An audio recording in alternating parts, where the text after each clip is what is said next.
நாராயணம் நமஸ்கிருத்ய நரஞ்சைவ நரோத்தமம் தேவீம் சரஸ்வதீம் வாசம் ததோஜயம் உதீரயேத் இதிஹாச புராணாப்யாம் வேதம் சௌபபிரம்மயேத் பிபேத்யல்பஸ்ருதாத் வேதஹா மாமயம் பிரதரிஷ்யதி. இந்த கோஷ்டியிலே கூடியிருக்கக்கூடிய எல்லாருக்கும் முதற்கணடியனுடைய நமஸ்காரங்களை தெரிவித்துக் கொள்கிறேன். இன்று தொடங்கி ஒரு 7 நாட்களுக்கு மகாபாரதத்திலிருந்து சில அரிய கருத்துக்களை அனுபவிப்பதற்காக கூடியுள்ளோம்.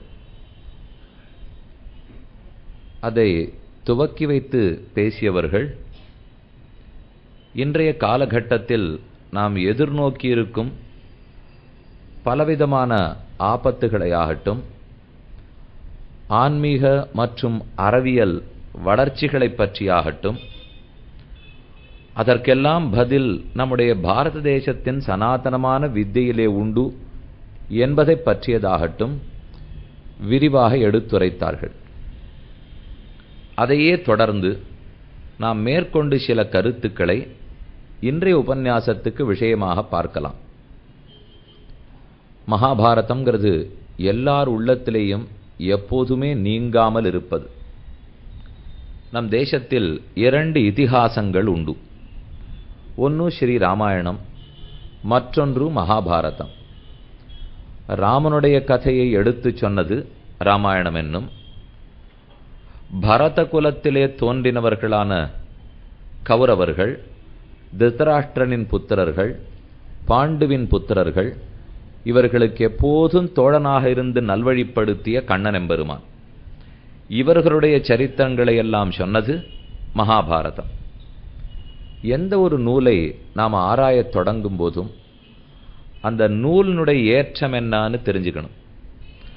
அதை எழுதியவர் எப்படிப்பட்டவர், அவருடைய வைபவம் யாதுன்னு தெரிந்து கொள்ள வேண்டும். அந்த நூலாலே சொல்லப்படும் கருத்து யாது என்று தெரிஞ்சுக்கணும். இதுக்கு பிரபந்த வைலக்ஷண்யம், வக்திரு வைலக்ஷண்யம், விஷய வைலக்ஷண்யம் என்னும் 3 சொல்லுவார்கள். அந்த பிரபந்தம் செய்யப்பட்ட நூலுக்கு எது சிறப்பு, அதை எழுதியிருக்கிறவர் ஆர் இப்படின்னு சொல்லச்சேவே நமக்கு ஒரு கேள்விக்குறி பிறக்கும். எப்பொருள் யார் யார் வாய் கேட்பினும் அப்பொருள் மெய்ப்பொருள் காண்பதறிவுன்னு சொல்றோம் இல்லையோ. அப்ப நூலே போருமே, எழுதினவர் இன்னார்னு நாம தெரிஞ்சுக்கணுமா என்று தோணும். இன்றைய நூல்களுக்கு நாம் கீழே பார்த்த வசனம் பொதுவாக உண்மையாக இருந்தாலும், இப்ப இன்னைக்கு இருக்கிற புஸ்தகங்களை நாம படிக்கிறதுக்கும் என்றோ எழுதப்பட்ட புத்தகங்களை படிக்கிறதுக்கும் வேறுபாடு உண்டு. ஏன்னா இன்னைக்கு இருக்கிறதெல்லாம் படிப்போம், வச்சுடுவோம். ஆனா அப்படியே வாழ்க்கைக்கு வழிகாட்டியாக அமைய போறதாங்கிறது தெரியாது. ஆனா நம்முடைய பாரத தேசத்து ரிஷிகள் எல்லாம் எழுதி வைத்த நூல்கள், அதை பார்த்து உண்மை என்று ஏற்றுக்கொண்டு நம்பிக்கையோட வழிமுறைப்படுத்துகிறோம் இல்லையோ. அப்படின்னால் அவர்கள் சொன்னதை நாம ஏத்துக்கணும், அதுல நம்பிக்கை வேணும். யார் சொன்னதை நாம ஏத்துப்போம்? நமக்கு ரொம்ப வேண்டியவனா இருக்கணும், என்னுடைய நலன்லே விருப்பமுடையவனா இருக்கணும், நெருங்கின உறவுக்காரராகவோ நண்பராகவோ இருக்க வேண்டும், அவர் உண்மையானவராக இருக்க வேண்டும். இப்படி இருந்தா தான் நான் ஒருத்தர் சொன்னத்தையே ஏத்துப்பேன். நம்ம வாழ்க்கையிலே ஒரு கஷ்டத்தை சந்திக்கிறோம்னு வச்சுங்க, இப்ப எப்படி நடக்கலாம்ங்கிறத யாரை கேட்டு தெரிஞ்சுப்போம்? தாய் தகப்பனார் சொன்னா தெரிஞ்சுப்போம், மனைவி கணவன் சொன்னால் தெரிஞ்சுப்போம், தாத்தா பாட்டியே இருந்து சொன்னார்கள்னா கேட்டுப்போம், நம்ம குரு சொன்னா கேட்டுப்போம். ஏன்னா இவர்களிடத்துல நமக்கு ஒரு நம்பிக்கை, நமக்கு நல்லதைத்தான் சொல்லுவார்கள், நம்ம திசை திருப்பிட மாட்டார்கள், தங்கள் ஒரு ஆதாயத்தை தேடிண்டு எனக்கு தப்பு வழி காட்டிவிட மாட்டார்கள் என்கிற நம்பிக்கை என்கிட்ட இருக்கும் இல்லையோ. அந்த நம்பிக்கை இந்த நூலை எழுதினவரிடத்திலே வர வேண்டும். அவர்களுக்கு ஆப்த தமர்கள் என்று வடமொழியிலே சொல்லுவார்கள். ஆப்தன்னா ரொம்ப வேண்டியவன். சுகிருத்துன்னு கேள்விப்பட்டிருக்கீங்களா? சௌஹார்தம், எல்லாரும் நன்னா இருக்கணும்னு மனசால நினைக்கிறானோ இல்லையோ. அப்படி யார் நினைக்கிறானோ அவன் வார்த்தையை நம்ம தாராளமா நம்பலாம். ஏன்னா உலக இயலிலே நாம ரொம்ப ஆராய்ச்சி பண்ணி நமக்கா எல்லாத்தையும் கண்டுபிடிச்சுக்கிறது கஷ்டம். பெரியோர்கள் பல்லாண்டுகள் வாழ்ந்தவர்களோ இல்லையோ. இப்போ விஸ்வாமித்தர் எத்தனையோ 1000 வருஷம் வாழ்ந்திருக்கார், வசிஷ்டர் 10,000 வருஷம் வாழ்ந்திருக்கார். நமக்கு இருக்கிற நாளே குறைச்சலாச்சே. இப்போ நம்ம அப்பப்போ ஆசைப்படுவோம், நமக்கு மட்டும் ஒரு 300 வயசு ஆயுஸ் இருந்ததுனால் எல்லா புஸ்தகத்தையும் படிச்சிருவோம் இல்லையோ? அப்படி இல்லையே. முதல் 20 வருஷம் 25 வருஷம் கல்வி கற்கல போயிடுறது, அப்புறம் ஒரு 15 வருஷம் குடும்ப பொறுப்புல போயிடுறது, 50க்கு பிற்பாடு சரி ஆன்மீகத்தை கத்துக்கலாம் அப்படிங்கிறதுக்காக வரும். 60லேருந்தே புலன்கள்லாம் ஒத்துழைக்க மறுக்கிறது, 70-75க்கு அப்புறம் நகர முடியாங்கிறது. ஆக இப்படி இருக்கிறதுனாலே நமக்கே ஆயுசு நீளமா இருந்தா இன்னும் நிறைய விஷயங்களை தெரிந்து கொள்ளலாம். ஆனால் ரிஷிகளுக்கு இந்த குறையே இல்லாமல் ஆயிரக்கணக்கான வருஷங்கள் வாழ்ந்திருக்கார்களோ இல்லையோ? ஆக பகவானுடைய அருளாலே ஆராய்ந்து உலக மக்கள் அத்தனை பேரும் நன்னா இருக்கணுங்கிற ஒரே எண்ணத்தோட நலன் விரும்பிகளாக எழுதி வைத்தார்கள். அதனால் அவர்கள் சொன்னதை நான் நம்ப வேண்டும். அந்த ரிஷி யாருங்கிற பெருமையை தெரிந்து கொண்டு தான் ஆகணும். ஆக நூல் எதுங்கிற பெருமை தெரியணும், எழுதினவர் நமக்கு எவ்வளவு வேண்டியவர் அப்படிங்கிற உண்மையை தெரிஞ்சுக்கணும், இந்த கிரந்தத்தாலே சொல்லப்பட்ட கருத்து யாது அப்படிங்கிறதையும் புரிந்து கொள்ள வேண்டும். இப்ப மகாபாரதம் அப்படின்னு பேர் இருக்கும் இல்லையோ? வேதத்துக்கெல்லாம் 4 வேதங்களா பிரிச்சு சொல்லுகிறார்கள். பாரத பஞ்சமோ வேதகான்னு சொல்லுவார்கள். மகாபாரதம்ங்கிறது 5வது வேதம். அப்படின்னா அதுக்கு எவ்வளவு பெருமை இருக்கணும் பாருங்க. வேதத்தை தெரிஞ்சுக்கிறதுல எத்தனையோ கஷ்டம் இருந்தாலும் இதை சுலபமா மகாபாரதத்தை தெரிஞ்சுடலாம். ஆனாலும் மகாபாரதம்ங்கிறது மகாபாரதம் ரொம்ப பெரியது. 18 பருவங்களோட கூட 1,25,000 ஸ்லோகம். கொஞ்சம் நஞ்சம் இல்லை. 24,000 ஸ்லோகம் தான் ராமாயணம். அதுவே 6 காண்டங்கள் கற்கறதுக்குள்ள போரும் இருக்கு. மகாபாரதம்ங்கிறது 1.25 லட்சம் ஸ்லோகம். இதை எழுதி வைத்த வள்ளல் வேதவியாசருங்கிற மகரிஷி. வியாசம் வசிஷ்ட நப்தாரம் சக்தே பௌத்திரமகல்மஷம் பராசராத்மஜம் வந்தே சுகதாத்தம் தபோநிதிம். இது நித்தியப்படி எல்லார் வாயிலையும் வர சொல்லு. இது வியாசர் எப்படிப்பட்டவர், அவருடைய மூதாதையர்கள் 6ன்னு சொல்ற ஸ்லோகம் இது. வசிஷ்ட நப்தாரம், வசிஷ்டருங்கிற பிரம்மரிஷி அவருடைய கொள்ளு பேரன். சக்தே பௌத்திரம், சக்திங்கிற ரிஷியினுடைய பேரன். பராசர ஆத்மஜம், பராசர மகரிஷியினுடைய பிள்ளை. இதெல்லாம் முற்பட்டோருடைய ஏற்றம். அவருடைய பிள்ளை தான் சுகபிரம்மம். ஆக சுகாச்சாரியனுடைய தந்தையாய் தனக்கு தந்தை பராசரர், அவர் தந்தை சக்தி, அவர் தந்தை வசிஷ்டர். அப்படின்னா எத்தனை பேரால் அவருக்கு பெருமை பாருங்க. இவா ஒத்தராவது தங்களுக்குன்னு என்னைக்கான வாழ்ந்திருக்கார்களா? ஒத்தராவது ஆன்மீகம் பக்தியை விட்டு அப்படி நகர்ந்திருப்பார்களா? லோக க்ஷேமத்துக்காகவே வாழ்ந்தவர்களோ இல்லையோ? அதனால இந்த குலத்துல பிறந்த சொல்லுவதை நாம் ஏற்றுக்கொள்ள வேணும் என்னதான் இந்த ஸ்லோகத்திலேயே நாம் படிச்சு பார்த்துக்கிறோம். சில பேருக்கு தந்தையால பெருமை இருக்கும், சில பேருக்கு தனையனால பெருமை இருக்கும். இந்த வியாசருக்கு 2 பேராலும் பெருமை. முன்னாடி பார்த்தாலும் அவருக்கு பெருமை தான், பின்னாடி சுகருக்கு தந்தைன்னு பார்த்தாலும் பெருமை தான். வியாசாய விஷ்ணு ரூபாய வியாசரூபாய விஷ்ணவே நமோவை பிரம்ம நிதையே வாசிஷ்டாய நமோ நமஹா. வசிஷ்டர் குலத்திலே பிறந்த வேதவியாசரே விஷ்ணுவே அவதரித்தார்னு சொல்ல வேண்டும். வியாசம் வசிஷ்டனப்தாரம்ங்கிற இடத்திலே யாராருக்கு பேரன் பேத்தின்னு பார்த்தோம். அதோடு மட்டுமல்ல, வியாசர் வேறல்ல, நாராயணனான விஷ்ணு பகவான் வேறல்ல, வியாசராகவே பிறந்தான். 4 வேதங்களை பிரித்து கொடுத்ததே வியாசர் தான். அடிக்கடி வேதவியாசர் அப்படின்னு ஒரு ரிஷியினுடைய படத்தை மட்டும் இங்கேயானு பார்த்துருவோம். அவர் என்னார் நாம தெரிஞ்சுக்கணும் இல்லையோ? நிறைய ரிஷிகளாட்டம் அவரும் இருக்கார்.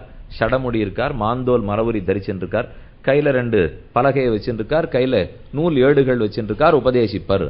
எல்லா ரிஷியை பார்த்தாலும் இப்படின்னு நினைச்சு விடுறோம். ஆனா ஒரு ரிஷிக்கு ஒரு ஏற்றம் உண்டு. வேதவியாசர் துவாபர யுகத்திலே பிறந்து 4 வேதங்களையும் பிரித்து கொடுத்தவர். துவாபர யுகத்துக்கு முன்னாடி இருக்கிற 2 யுகங்களிலேயும் மொத்த வேதங்களும் ஒன்னாத்தான் இருந்தது. ரிக்வேதம், யஜுர்வேதம், சாமவேதம், அதர்வண வேதம் என்கிற பிரிவு கிடையாது. 4 வேதங்களும் ஒன்னா இருந்ததுனாலே நம் போன்றோர்கள் சுலபமா தெரிஞ்சுக்க முடியாது. நமக்கு பத்தி பிரிச்சு நடுல சின்ன சின்ன தலைப்பு கொடுத்து பக்கம் பிரித்து அங்கங்க அடிக்கோடு போட்டு இதெல்லாம் பண்ணாதான் 2 பக்கம் இப்ப படிக்க முடியாது. முன்னாடி இருக்கிற புஸ்தகத்துக்கும் இப்ப இருக்கிற புஸ்தகத்துக்கும் வித்தியாசம் தெரியுமோ? பக்கம் பக்கமா வரிசையா ஓடி எழுதிட்டே இருப்பா. இதான் முன்னாடி புஸ்தகம். அரைப்புள்ளி காப்புள்ளி எங்கேயும் ஒண்ணுமே இருக்காது. இப்ப அந்த மாதிரி எந்த புஸ்தகம் அச்சு போட்டு கொடுத்தாலும் ஒரு பக்கத்துக்கு மேல படிக்கிற பொறுமை நம்ம யாருக்குமே இல்லை. அதை பிரிக்கணும், சின்ன சின்ன தலைப்பு கொடுக்கணும், அதுல கேள்விக்குறி போடணும், அரைப்புள்ளி குத்தணும், என்னென்னமோ பண்ணணும். இப்படி போட்ட அதுவும் பெரிய பெரிய எழுத்துல இருக்கணும். சின்ன எழுத்தா இருந்தா அதுவும் நமக்கு படிக்க முடியறது இல்லை. இப்படி பிரித்து கொடுக்கறதுங்கிறத ஆரம்பிச்சு வச்சதே வேதவியாசர் தான். துவாபர யுகத்திலே இத ரிக் என்னும் யஜுஸ் என்னும் அதர்வம் என்னும் சாமவேதம் என்னும் பிரித்தார். அவர் பெயர் காரணமே அதுதான். வியாசஹ, வேத வியாசஹ. வியாசம் பண்ணுதல்னா பகுத்தல் பிரித்தல் அர்த்தம். வேத வியாசர் வேதங்களை பகுத்து வகுத்து கொடுத்தார். இது ஆரண்யகம், இது சாக்கை, இது சம்ஹிதை, இது காண்டம், இதுன்னு வேதத்தை நமக்கு பிரிச்சு கொடுத்தாரோ இல்லையோ, அவரே தான் கடைசியா தன்னுடைய உள்ளத்துல ஆசை கொண்டு மகாபாரதத்தை எழுதினார். அதற்கும் பிற்பட்டு ஸ்ரீமத் பாகவத மகாபுராணத்தை எழுதினார். பாகவதம் எழுதினதும் வேதவியாசர் தான், மகாபாரதம் எழுதினதும் வேதவியாசர் தான். பாரதத்தை எங்கிருந்து எடுத்தாராம்? இது பேர் பாரதம், மகாபாரதம்னு இருக்கும் இல்லையோ. மகத்வாச்ச பாரவத்வாச்ச மகாபாரதம் இது உச்சியதே. மகத்வாத் ரொம்ப பெருமையோடு கூடினது, பாரவத்வாத் மிக்க பெரியதானது. பெரிசா இருக்கிறதுங்கிறது வேற, பெருமையோடு இருக்கிறதுங்கிறது வேற. பெரிசா இருக்கு 18 பருவம் 1.25 லட்சம் ஸ்லோகம், பாரமா இருக்கும் இல்லையோ, அதனால பாரதம். ஆனா 1.25 லட்சம் ஸ்லோகம் நான் கூட காகிதம் கிடைச்சதுன்னு வச்சுங்க, கிடுகிடுன்னு எனக்கு தெரிஞ்சு எழுதலாம். அது தப்பும் தவறுமா ஒரே தெரியாதுன்னா மகத்வாத் பெருமை படைத்ததாகவும் இருக்கும். வேண்டிய அத்தனை அர்த்தங்களையும் சொல்லும், பெரியதாகவும் இருக்கும். இதை கடைந்தெடுத்தவர் வேதவியாசர். மதி மந்தானம் ஆவித்ய ஏனாசௌ ஸ்ருதி சாகராத் ஜகத் ஹிதாய ஜனிதா மகாபாரத சந்திரமா. இது ஒரு ஸ்லோகம். கண்ணன் பார்க்கடலை கடைந்து அதிலிருந்து அமுதம் எடுத்து கொடுத்தான்னு கேள்விப்படுறோம். அதே போல வியாசர் உபனிஷத்துக்களாகிற கடலை கடைந்தாராம். வேதங்களும் வேதாந்தமே கடல்னு வச்சுங்கோ.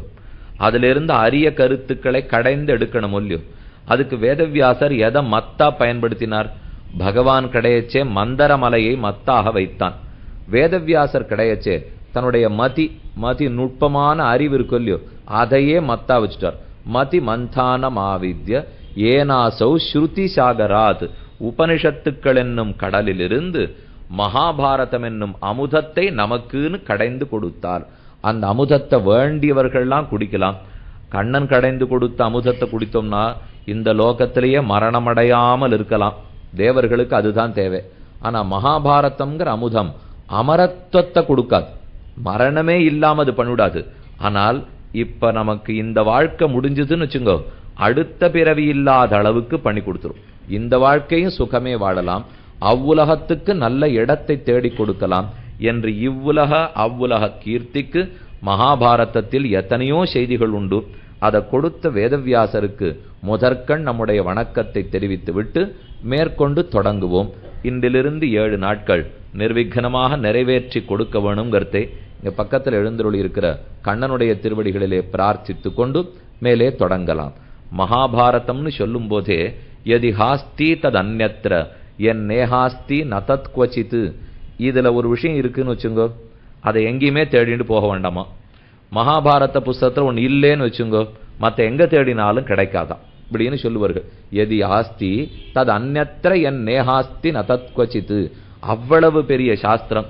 யார் யார் பிறந்தார்கள், யார் யார் மரித்தார்கள், ஆறுக்காரோட சண்டை, யாருக்காரெல்லாம் திட்டம் போட்டு கெடுத்துட்டார்கள், இனிமே மிச்சமில்லை. இத்தனை கதையும் உண்டு. தேர்ந்தெடுத்தா ரொம்ப ஆச்சரியமான சில பகுதிகள் உண்டு. பகவத்கீதை, விஷ்ணு சஹஸ்ரநாமாத்தியாயம், யக்ஷ பிரஷ்னம், சனத் சுஜாதீயம், மோக்ஷ தர்மம், ஆபத் தர்மம், ராஜதர்மம், இப்படி பல பல முத்துக்கள். ஒன்னொண்ணுமே 7 நாள் ஆகும்னு வச்சுங்கோ. இருந்தாலும் நாம இப்ப கூடியிருக்கிறது மொத்தமா 7 நாட்களுக்கு தானே. அதனால இருக்கிறதுக்குள்ள தெரிஞ்சுப்போம். இன்னைக்கு அடியே ஆரம்பிச்சிருக்கிறது 7 மணிக்கு. எனக்கு கொடுக்கப்பட்டிருக்கிற அவகாசம்ங்கிறது 1.5 மணி நேரம். அதை கண்டிப்பா உங்களிடத்துலேருந்து வாங்கிடுவேன். கொஞ்ச நாளிலேருந்து சீக்கிரமே உங்களை விட்டுடுறேன். ஏன்னா பார்க்க வேண்டியதுக்குன்னு வந்துட்டோம். அடியேன்னு நேரம் ஒதுக்கித்தானும், நீங்களும் நேரம் ஒதுக்கித்தான் ஆகணும். முதல் 2 ஆண்டுகளும் ரொம்ப ஆனந்தமா கேட்டுட்டோம். ஆழ்வார்கள் காட்டிய பக்தி நெறி பாசுரமா பார்த்துட்டோம். பாகவதத்தில் ஆழ்வார்கள் என்னென்ன கருத்துண்டு பாசுரங்களா கதையா பார்த்துட்டோம். இப்ப 3வது வருஷம் வந்தா வகுப்பு ஏற ஏற படிப்பு ஏறணும் இல்லையோ. 1ஆவதுல படிச்சதே படிக்க முடியுமா? மேல 2வது ஏறும். 2ஆவதுல படிச்சதுல நிற்க முடியுமா? 3ஆவதுக்கு ஏறித்தான் ஆகணும். அது என்ன 1ஆவதுல ஒன்று நன்னா இருந்ததே, அதையே 12ஆவது வரைக்கும் கற்றுக் கொடுக்க கூடாதான்னு ஆறான்னு கேட்க முடியுமா? 12ஆவதுக்குரியதை படிச்சு தான் ஆகணும், கல்லூரி படிப்புக்குரியதை படிச்சு தான் ஆகணும். அதனால மகாபாரதத்திலிருந்து நம் வாழ்க்கைக்கு தேவையான சில முக்கியமான வழிகாட்டுதல்கள், அதை எப்படி யார் சொல்லியிருக்காருங்கிறத பார்ப்போம். நீங்க 1.5 மணி நாழியும் நிமிர்ந்து உட்காண்டு தான் கேட்கணும். கொஞ்சம் தொய்யிராப்பில் இருந்தா சொல்லுங்க, வேற ஏதான கதை ஒரு 10 நிமிஷம் பார்த்துட்டு திரும்ப இதே இடத்துக்கு வந்துடுவோம். ஏன்னா நமக்கு இன்றைய வாழ்க்கைக்கு ரொம்ப தேவையானது கூட. அதனாலதான் முதல்லயே தெரிவித்தேன், 2 பேரும் துவக்கி பேசும்போது ரொம்ப முக்கியமான பல கருத்துக்களை வெளியிட்டிருக்காளோ இல்லையோ, அதற்கு மகாபாரதத்துல விடை என்ன இருக்குன்னு பார்க்க போறோம். சனாதன தர்மம்னாலே அது நம் பாரத தேசத்துக்கே உண்டான பெருமை. எத்தனையோ பல்லாயிரம் ஆண்டுகள் பிற்பட்டு மக்களுக்கு என்ன கஷ்டம் வருங்கிறத புரிஞ்சுண்டு என்னைக்கோ எழுதி வைத்தார்களோ இல்லையோ, அதான் ரிஷிகளுடைய தீர்க்க தரிசனம்னு சொல்லுகிறோம். அவர்கள் தங்கள் யோக பிரபாவத்தாலே பகவானுடைய அருளாலும் யோசித்து யோசித்து மக்களுக்கு என்னென்ன ஆபத்து வரும், என்னென்ன இடர்பாடுகள் வரும், அதற்கு இப்போதே என்ன எழுதி வைக்கலாம் என்று பார்க்கிறார்கள். அறிவியல் இவ்வளவு தூரம் முன்னேறதுன்னு சொல்றோம். அறிவியலினுடைய அடிப்படை எங்கேயானு மாறி இருக்கான்னா அது மாறவே மாறாது. அணு எப்படி இருக்கு போறது, அது சேர்ந்தா தண்ணீர் ஆகும், இந்த வாயு இப்படி, இந்த வாயு இப்படி, இது மாறாது. இதை கொண்டு மேற்கொண்டு மேற்கொண்டு நாம நிறைய கண்டுபிடிச்சுக்கலாமே தவிர அடிப்படை எதுவோ அது அதுவாத்தான் இருக்கும். அதே போல ஆன்மீகத்திலேயும் சில அடிப்படை கருத்துக்களை மகாபாரதம் சொல்லும். அதை கட்டியாக பிடித்து கொண்டு வாழ்க்கை பாதையில் படிக்கட்டில் ஏறுவதற்கு நாமும் முயற்சி பண்ணலாம் அப்படிங்கிற முன் வார்த்தையோட. இன்னும் அதுக்குன்னு வரட்டுத்தனமா இருக்க போறதோன்னு பயப்படாதீங்க. எல்லாம் நன்மைக்காகத்தான் பெரியோர்கள் சொல்லியிருப்பார்கள். நடுவில் அப்படியே பாசுரங்கள் மற்ற கதைகள்னு பார்த்துட்டோம்னால் கேட்கறதுக்கு இனிமையாயிடும். மகாபாரதத்தை பத்தியே சொல்லுவார்கள், இது ரொம்ப உயர்ந்த கருத்துக்களை அழகான செய்யுள்ங்கிற சக்கரை தடவி கொடுக்கப்பட்டிருக்கிற வேப்பங்கொழுந்து அப்படின்னு சொல்றது வழக்கம்.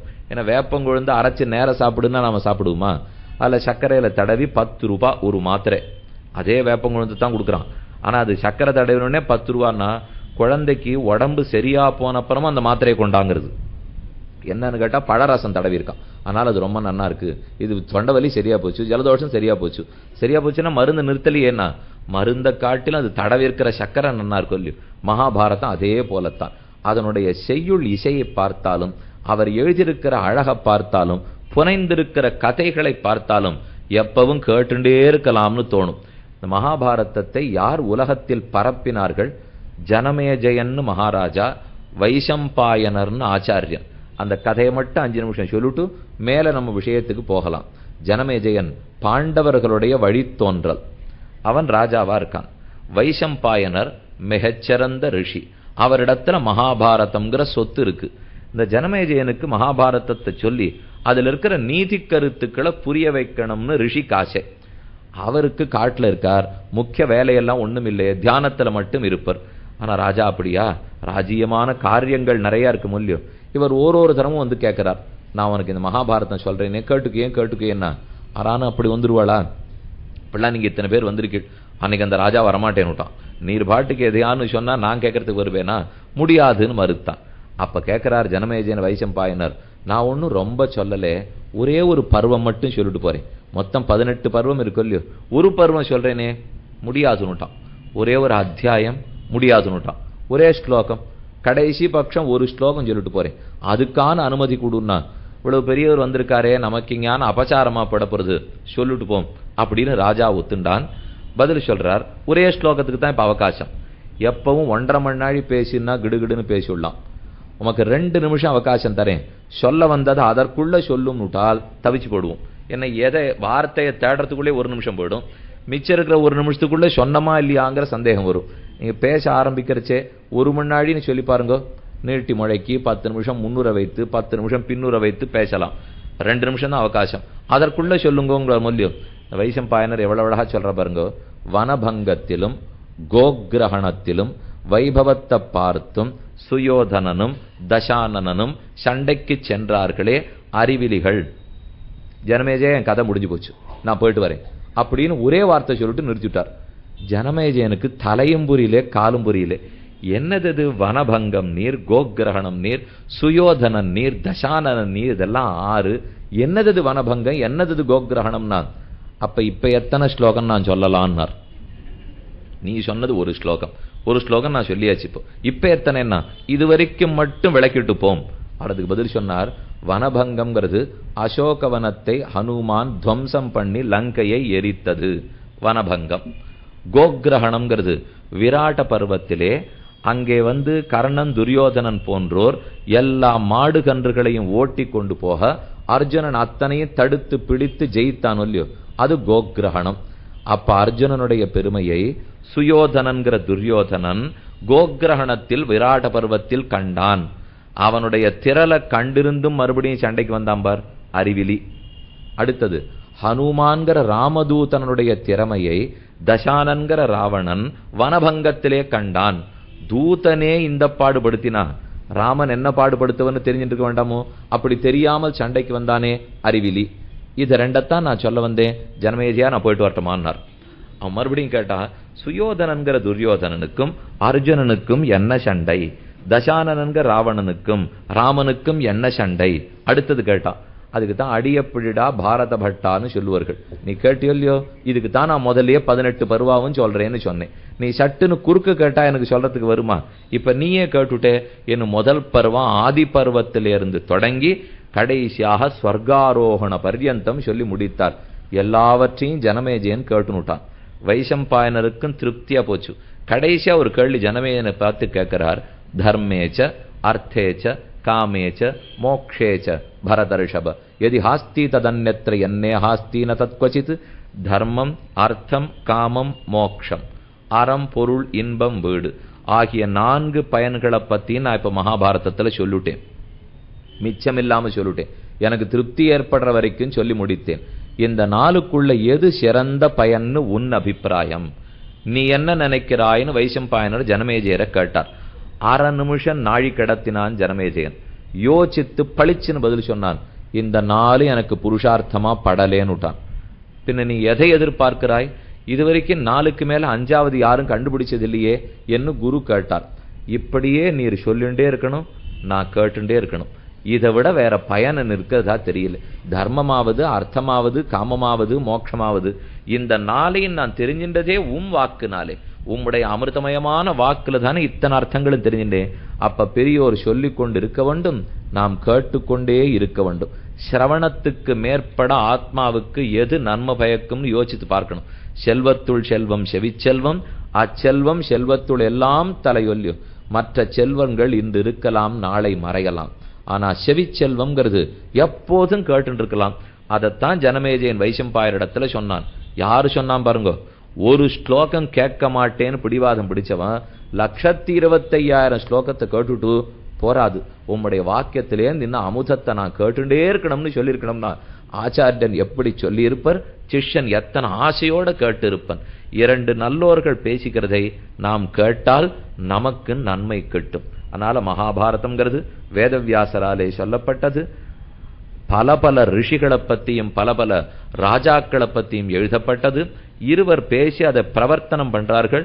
ஜனமேஜயன்கிற ராஜாவுக்கு வைசம்பாயனர் சொல்ல மேற்கொண்டு உலகம் முழுக்க மகாபாரதம் பரவிற்று என்று சரித்திரம். இப்ப நாம பாரதத்திலே இன்னைக்கு எடுத்துக்கொள்வோம் ஒரு முக்கியமான தலைப்பு. நிலையிலிருந்து சொல்லிட்டு வரேன். எதுவரைக்கும் அந்த தலைப்பு நடக்கிறதோ நடந்துட்டு இருக்கட்டும். முதல்ல ஒரு முத்தை எடுத்துப்போம். விதுர நீதிங்கிற முத்து. விதுரர் நிறைய கதைகளை திருதராஷ்டிரனுக்கு சொல்லி புரிய வைக்கிறான். விதுரர் ஏன் சொல்றார், எந்த கட்டத்துல சொல்றாருன்னு பார்ப்போம். முதல் பருவம் ஆதி பருவம். ஆதி பருவத்துல தான் பூகோளம் எப்படி ஏற்பட்டது, எப்படி கௌரவர்கள் பிறந்தார்கள், பீஷ்மர் பிறந்தது எப்படி, இந்த பாண்டு புத்திரர்கள்லாம் பிறந்தது எப்படி, ஒத்தருக்கொத்தர் பங்காளி சண்டை ஏன் ஏற்பட்டது, இதெல்லாம் ஆதி பருவத்தில் உண்டு. அடுத்த பருவம் சபா பருவம். அதுல தான் சூதாட்டமே நடக்கிறது. சபா பருவத்தில் சூதாடி மறுபடியும் சூதாடி ராஜ்யத்தை அத்தனை இழந்து திரௌபதி அவமானப்படுத்தப்பட்டு இத்தனை சபா பருவத்திலே நிகழ்ந்தது.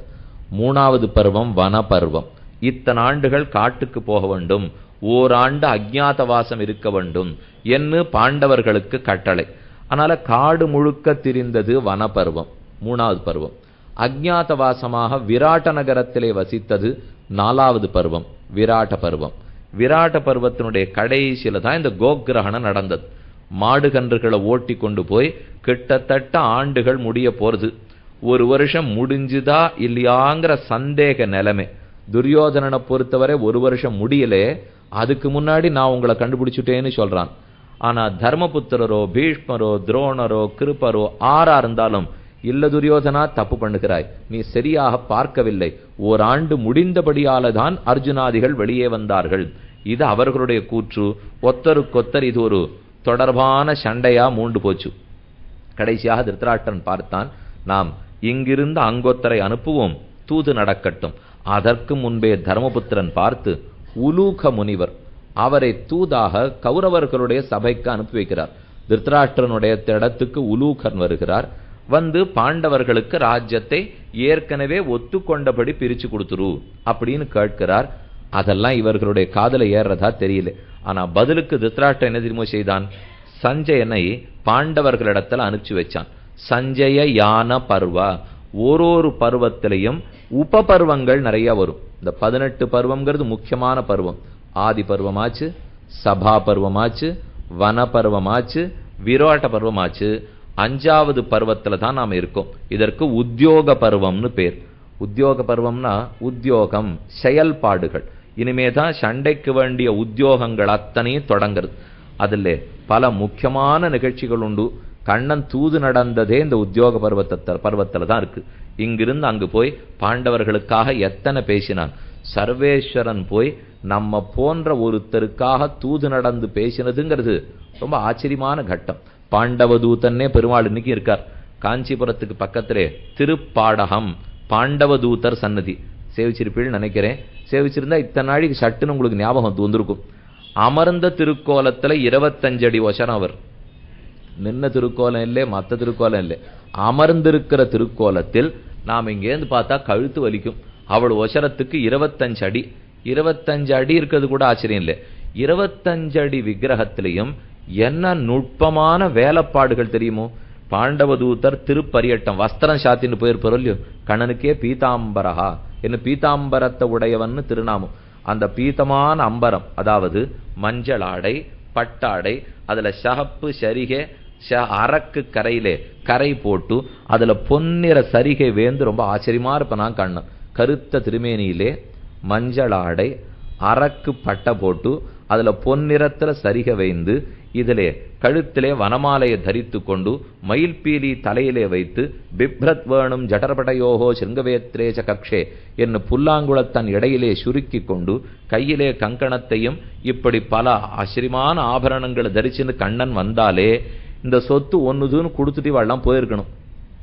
அதை விட்டுட்டு வீணே பேசியிருந்தா பாருங்க, அங்கதான் மொத்த தப்புமே ஆரம்பிச்சது. இந்த திருக்கோலத்தோட கண்ணனை சேவித்தோம்னா, நானே உன்னுடையவன், நாடாவது மக்களாவது சொத்தாவது எல்லாம் ஒன்னுதுன்னு நினைச்சிருக்கணும் இல்லையோ, அது கூட நினைக்காமல் இருந்தார்கள். நீர்மையில் 100 வருவியன்னு ஆழ்வார் சாதித்தார். இப்படி கண்ணனை பார்த்து கூட புத்தி மாறாத ஒருத்தன் இருக்கணும்னா அவன் மடிந்து போவதே மேல் என்பதற்காகத்தான் கண்ணனே அவர்களை முடித்தான்னு சொல்லுவார்கள். ஆக கண்ணன் பாண்டவதூத்தனா நடந்தது இன்னைக்கும் திருப்பாடகத்துல சேவை சாதிக்கிறார். அந்த பீதாம்பரம்ங்கிற அவருடைய வஸ்திரம் முழுக்க ஒரு வேலைப்பாடும் நீங்க அந்த சன்னதிக்கு போனீங்கன்னா சேவிச்சுக்கலாம். காஞ்சிபுரத்துக்கு பக்கத்திலே பாடகம், ஊரகம் என்று பல திவ்யதேசங்கள் இருக்கும் இல்லையோ, அதுல திருப்பாடகத்தில் இருக்கார். பாண்டவதூத்தனா நடந்ததே உத்தியோக பருவத்துல தான். அதே போல இப்ப நாம பார்க்க போற விதுர நீதிங்கிறது அதே உத்தியோக பருவத்துக்குள்ளே பிரஜாகர பருவம் என்கிற உப பருவம். பிரஜாகரம்னாலே ராத்திரி முழுக்க தூக்கம் வராத பருவம். ஜாகிரத் தசான்னா முழிச்சுன்னு இருக்கிற தசா. பிரஜாகர பருவம் இரவு முழுக்க தூக்கம் வராமல் திருதராஷ்டிரன் தவிக்கிறான். நமக்கு ஏன் தூக்கம் வரலேன்னு அவனுக்கு சந்தேகம். உடம்பு முழுக்க எரியறாப்புல இருக்கு. என்ன வயிறு எரிஞ்சுதுன்னா எல்லாமே எரியும் இல்லையோ. ஆனால் அவனுக்கோ வயிற்றெரித்தல். வயிற்றெரித்தல் ஒருவேளை பாண்டவர்களுக்கு நாட்டை பிரிச்சு கொடுக்கணுமோங்கிற பயம். இதனால ஒரே உடம்பு எரிய, மனசுல நிம்மதி இல்லாமல் போக, ராத்திரி முழுக்க தூங்கலே. அப்பதான் வாயிற்காப்போனை கூப்பிட்டு விதுரனை போய் அழைத்து வா. அவங்கிட்ட ஏன் மனசு இவ்வளவு சஞ்சலப்படுறதுங்கிறத நான் காரணத்தை தெரிஞ்சாகணும். இன்னைக்கு நீங்க யார்கிட்ட வேணா பேசி பாருங்க, எப்பேற்பட்ட தனிகன் தனவான் இடத்திலிருந்து அடுத்த வேளைக்கு இல்லாத ஏழை வரை ஏதான் ஒரு மனக்குழப்பம் இருக்குன்னு கண்டிப்பா சொல்லுவார்கள். இப்படி ஆயிடுத்து கடைசியில மனம்னு இருந்தாலே குழம்பித்தான் இருக்கணும் போல் இருக்கு அப்படிங்கிற அளவுக்கு போயிட்டோம்னா அப்படி அல்ல. மனது ரொம்ப தெளிவா இருக்கலாம். இன்னைக்கு நாம மனசை தெளிவா வைத்து கொள்ளலாம். ஒன்று செய்ய வேண்டும், நம் முன்னோர்கள் அதற்கு என்ன வழிகாட்டி இருக்கிறார்களோ அதை கண்ணை மூடிண்டு கூட பின்பற்றலாம்னு சொன்னா தப்பில்லை. ஏன்னா கண்ணை திறந்துனுட்டோம்னா நிறைய விசாரம் வந்துடும், அப்புறம் நம்ப ஆரம்பிக்க மாட்டோம்.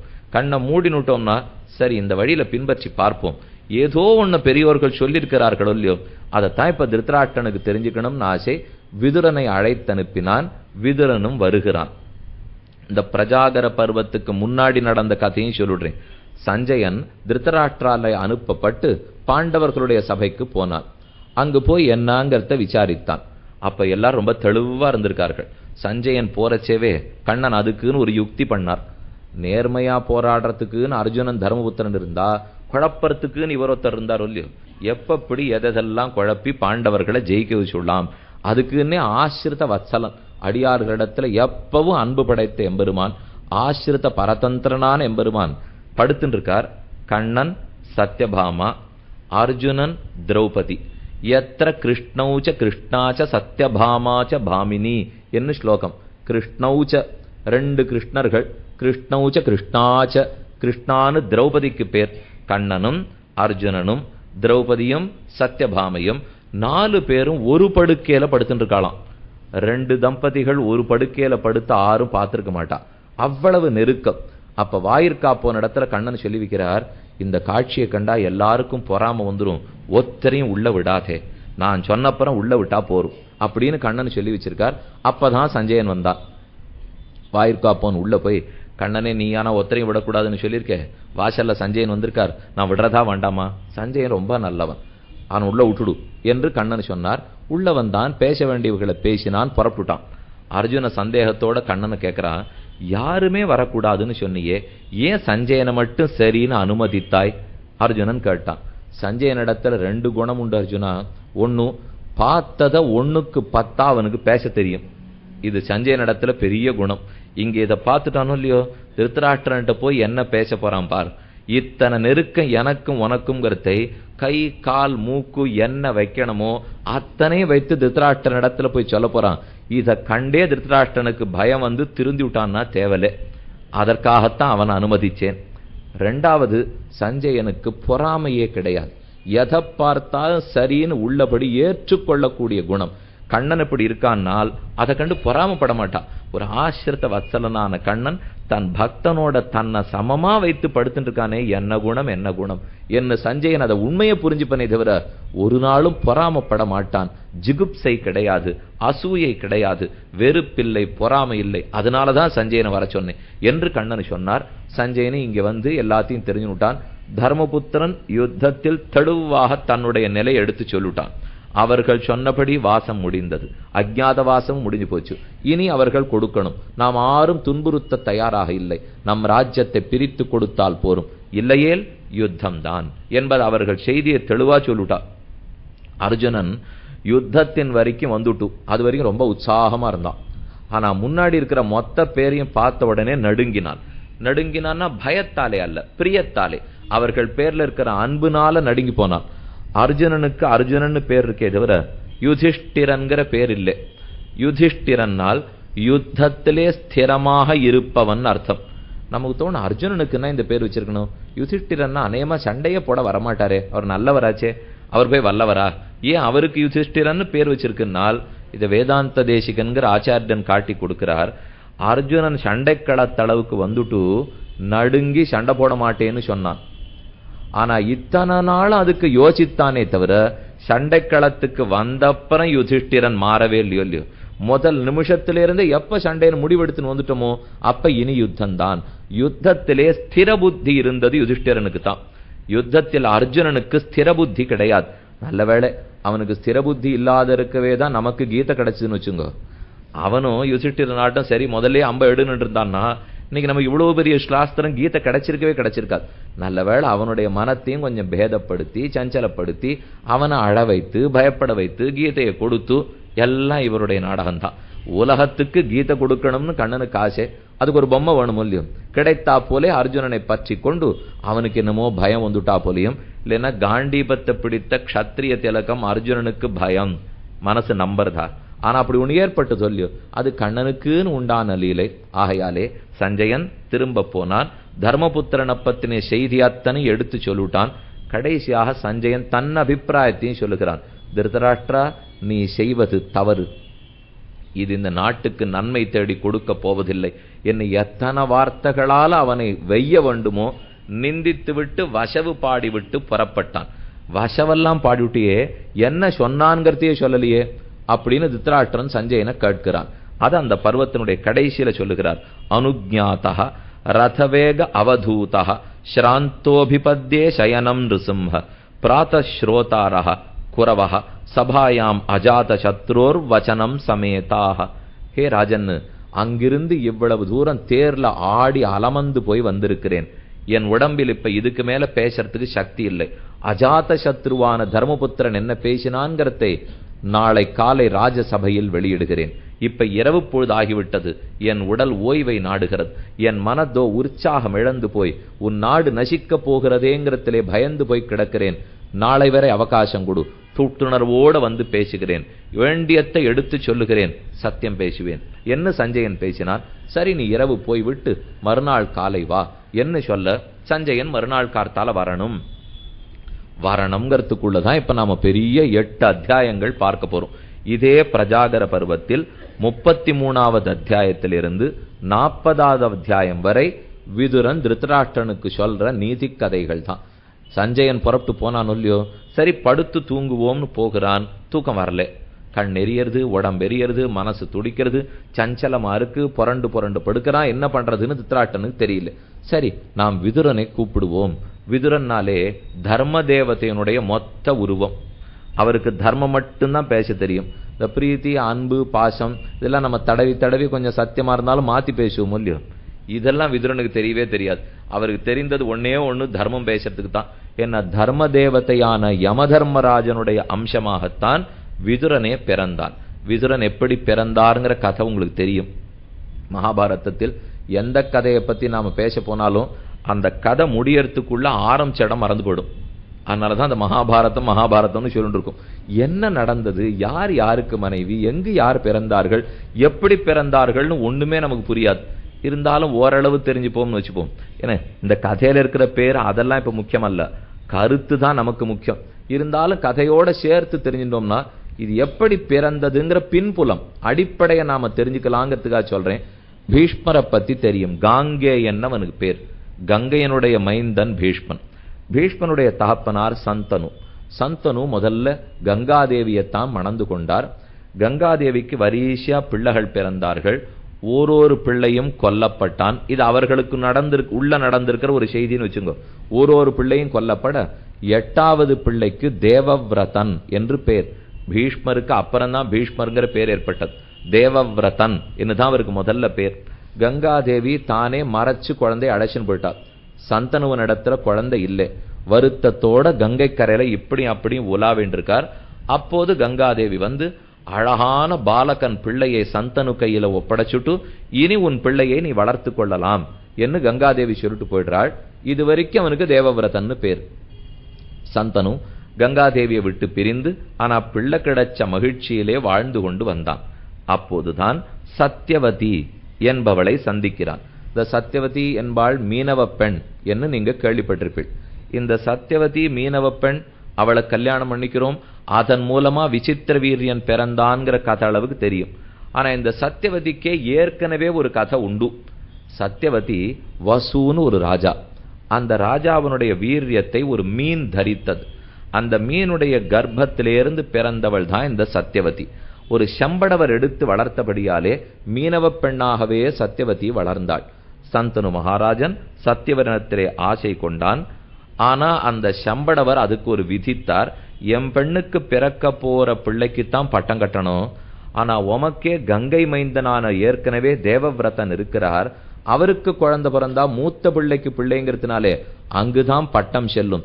நீ சத்யவதியை கல்யாணம் பண்ணிக்கணும்னால் இப்படி வேணும் என்ன அந்த தாப்பனார் சொல்ல. ஓ, என்ன வேணுமோ உமக்கு என்ன வரம் வேணும்னு கேட்டான். இவளுக்கு பிறக்க போற குழந்தைக்கு தான் பட்டம் கட்டணும். அப்ப பீஷ்மருக்கு பிறக்க போற குழந்தைக்கு கிடையாதுன்னா இவருக்கு இல்லையேன்னு விட்டாலும் நாளைக்கு குழந்தை கேட்டுதுன்னா இது என்னன்னு புரியாமத்தான் தேவவிரதன் ஒரு விரதம் எடுத்துட்டார். அவரே தேவவிரதன். அவர் இப்போ ஒரு பிரதிஜை பண்றார், நான் கல்யாணம் பண்ணிண்டாத்தானே குழந்தை, பிறந்தாத்தானே பட்டம் வேணுமா வேண்டாமான்னு கேட்க போறது. என் தகப்பனார் சந்தனுவோ சத்தியவதி ஆசைப்பட்டுட்டார், அவர்கள் சந்தோஷித்திருக்க வேண்டும். ஆகையால் இதோ பிரதிஜை பண்ணுகிறேன், இனி நான் பிரம்மச்சாரியாகவே இருந்து விடுகிறேன்.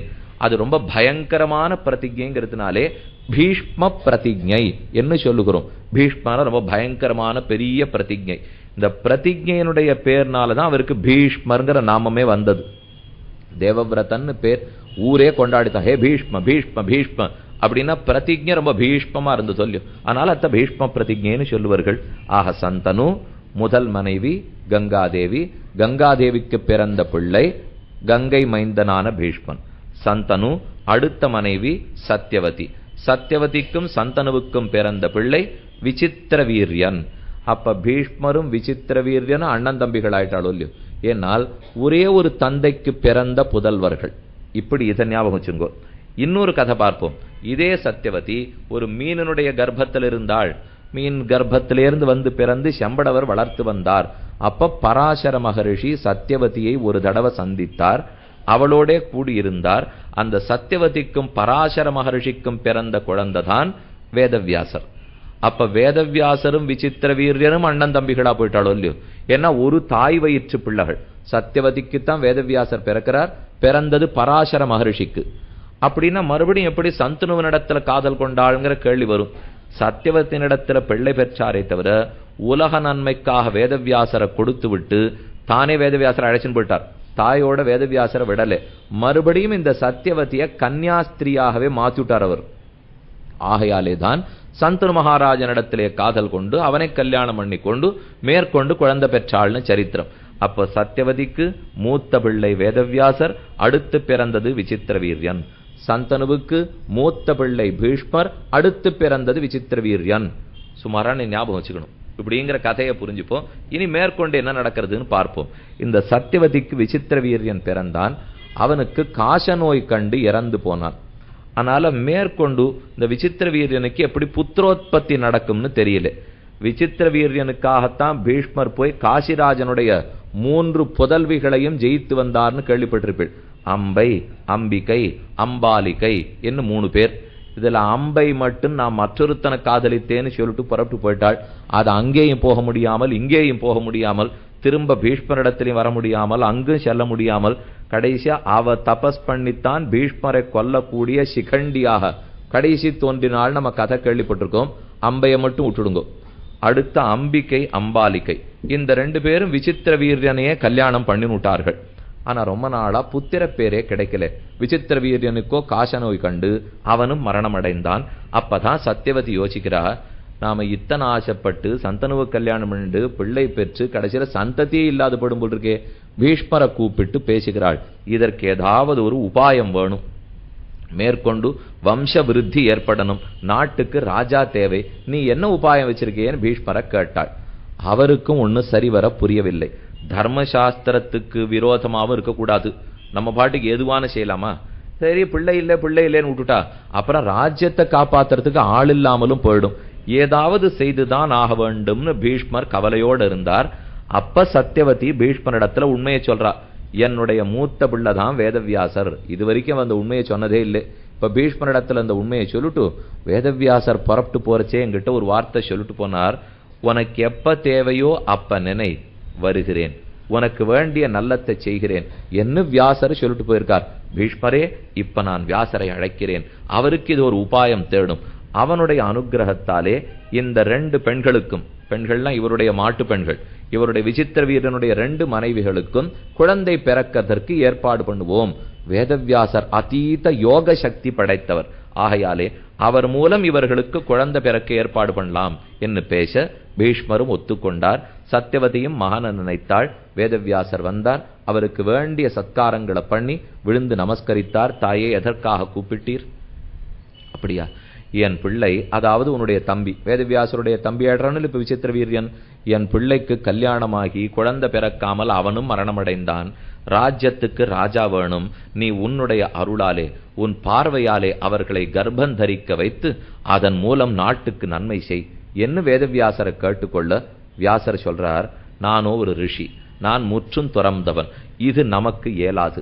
ஆனா நீ சொல்றதும் தர்மம்தான். ஏன்னா நாளைக்கு ராஜ்யத்தை ஆள்வதற்கு புத்திரர்களே இல்லாத போவர்கள். ஒன்னு செய்வோம், இந்த அம்பிகையும் அம்பாலிகையும் ஓராண்டு விரதம் இருக்க சொல். அந்த விரதத்துக்கு பிற்பாடு நான் ஓராண்டு கழித்து வருகிறேன், வந்து என் அருளால் அவர்களுக்கு குழந்தை கொடுக்கிறேன் என்று வேதவியாசர் சொன்னார். ஆனா தாய் சத்தியவதி ஏத்துக்கிறதா இல்லே, ஓராண்டு நான் வீணாக்க விரும்பலே, இப்போதேன்னார். அப்ப திரும்ப வியாசர் சொன்னார், ஒரு ஆண்டு விரதம் இருந்து பெற்றால் அதற்கு பெருமை உண்டு. ஆனா அவளுக்கு சகிப்புத்தன்மை இருக்காங்கிறத நான் பார்த்தாகணும்.